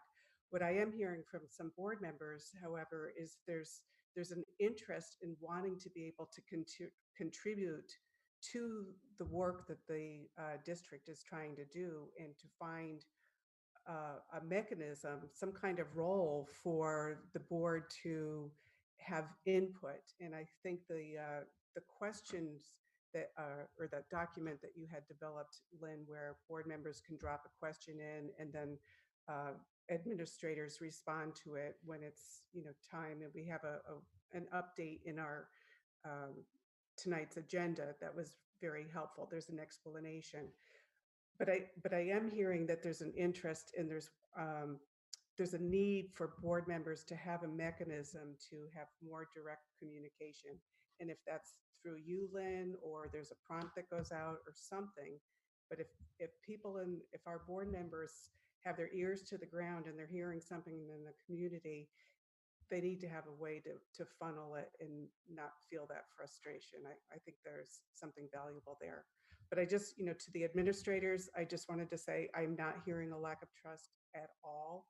I'm hearing that there's an interest in board members wanting to find their role and something that they can do to help support your work. That's a better way of putting it. I guess I was saying, allow the administration to do their work. That's what they're there for. It's not it's more than allow them to do their work. I'm hearing that there's an interest in, if people are hearing something, to contribute, to have a way to use that collective. We've got 12 board members who are spread throughout the community, and we're all hearing different things, and there might be a way to channel it. And perhaps it's that Google Doc that we continue to do that. I think that was useful. Yeah. But maybe there's something else, and I have no idea what that is. We've been looking for that elusive thing for a week. I think the Google Doc worked well in this case. But thank okay. you. Are there any more updates? Because we still do have a consent agenda. And I think I was cut off a couple of times, and I just want to finish one of my thoughts. Yep. And thank you, Colleen. You're absolutely right. It's not about a lack of trust. It's more like, I read this article about Governor Andrew Cuomo. He said something a couple weeks ago about this is an all hands on deck situation. And he's obviously dealing with it on a level that I can only imagine. But that's if you're hearing a sense of anything, urgency, whatever emotion, it's coming from me, it's all based on a very deep and real desire to help in a way that I can, to be useful. And not because I'm desperate to be useful in a situation that I can't otherwise control. It's because I chose to become a board member because I thought, what an important thing to do and a great way to be involved in education as a non-educator. So I acknowledge everything I don't know. I would never presume that I know more than the members of our administration or anyone in the school buildings. That's not what I'm here to do. As a very small example, you have 2 board members who are communications professionals. We're talking about communications, just suggesting something, and it goes hand in hand with relationships. Right now, to maintain those relationships, one of the tools we have would be stellar communications. And you have 2 communications professionals saying, here's an idea, maybe do this a little differently. That's not mistrust. And that's not trying to tell people how to do their jobs. It's just trying to use our own expertise to suggest a way to an improvement. It's not a criticism. That's all I've been trying to do this whole time. Okay. Anything else? Thank you for clarifying that, Angela. Hold on, my dog is about to bark at the UPS guy at the moment, so bear with me. Okay, do I have a motion to approve the consent agenda? No? Anyone? Raise your hand. So moved. Thanks, Brendan. Is there a second? Second. Thank you. All those in favor signify by saying aye. Aye. Aye. Raise your hands. It's kind of an odd way to do this. Okay, any opposed? Okay, looks like it passes. So our next meeting is April 28th. 6 o'clock. I think that's the next scheduled meeting. We don't have anything between then. And that'll be the week right after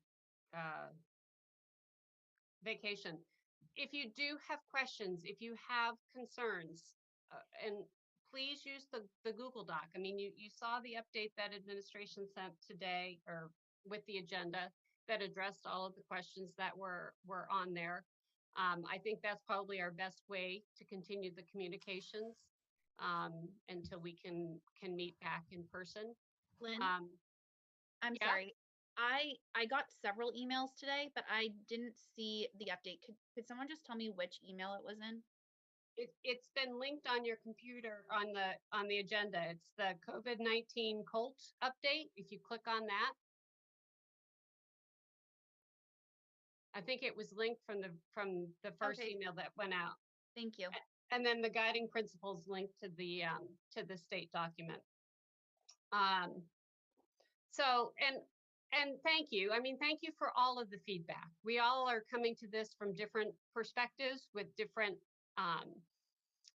as Angela said, different levels of expertise. But the one thing we have in common is that we're the CVSD school board, and we'll keep working through this and supporting our administration, and we'll get through it. The famous, Kate's about to figure this out really quick, the famous line that you learn as a first-time Navy parent is Semper Gumby. It means always be flexible. And so I guess as a parting comment, I would ask us all to be flexible. We'll work through this. Patience, not perfection. All right, is there a motion to adjourn? Anyone raise your hand? We could stay here for a long time. Gene, you can't raise your hand. Jeff? Okay, second? Second. All right, thanks, guys. Thanks, Lynn. Thank you. Good night. Good night.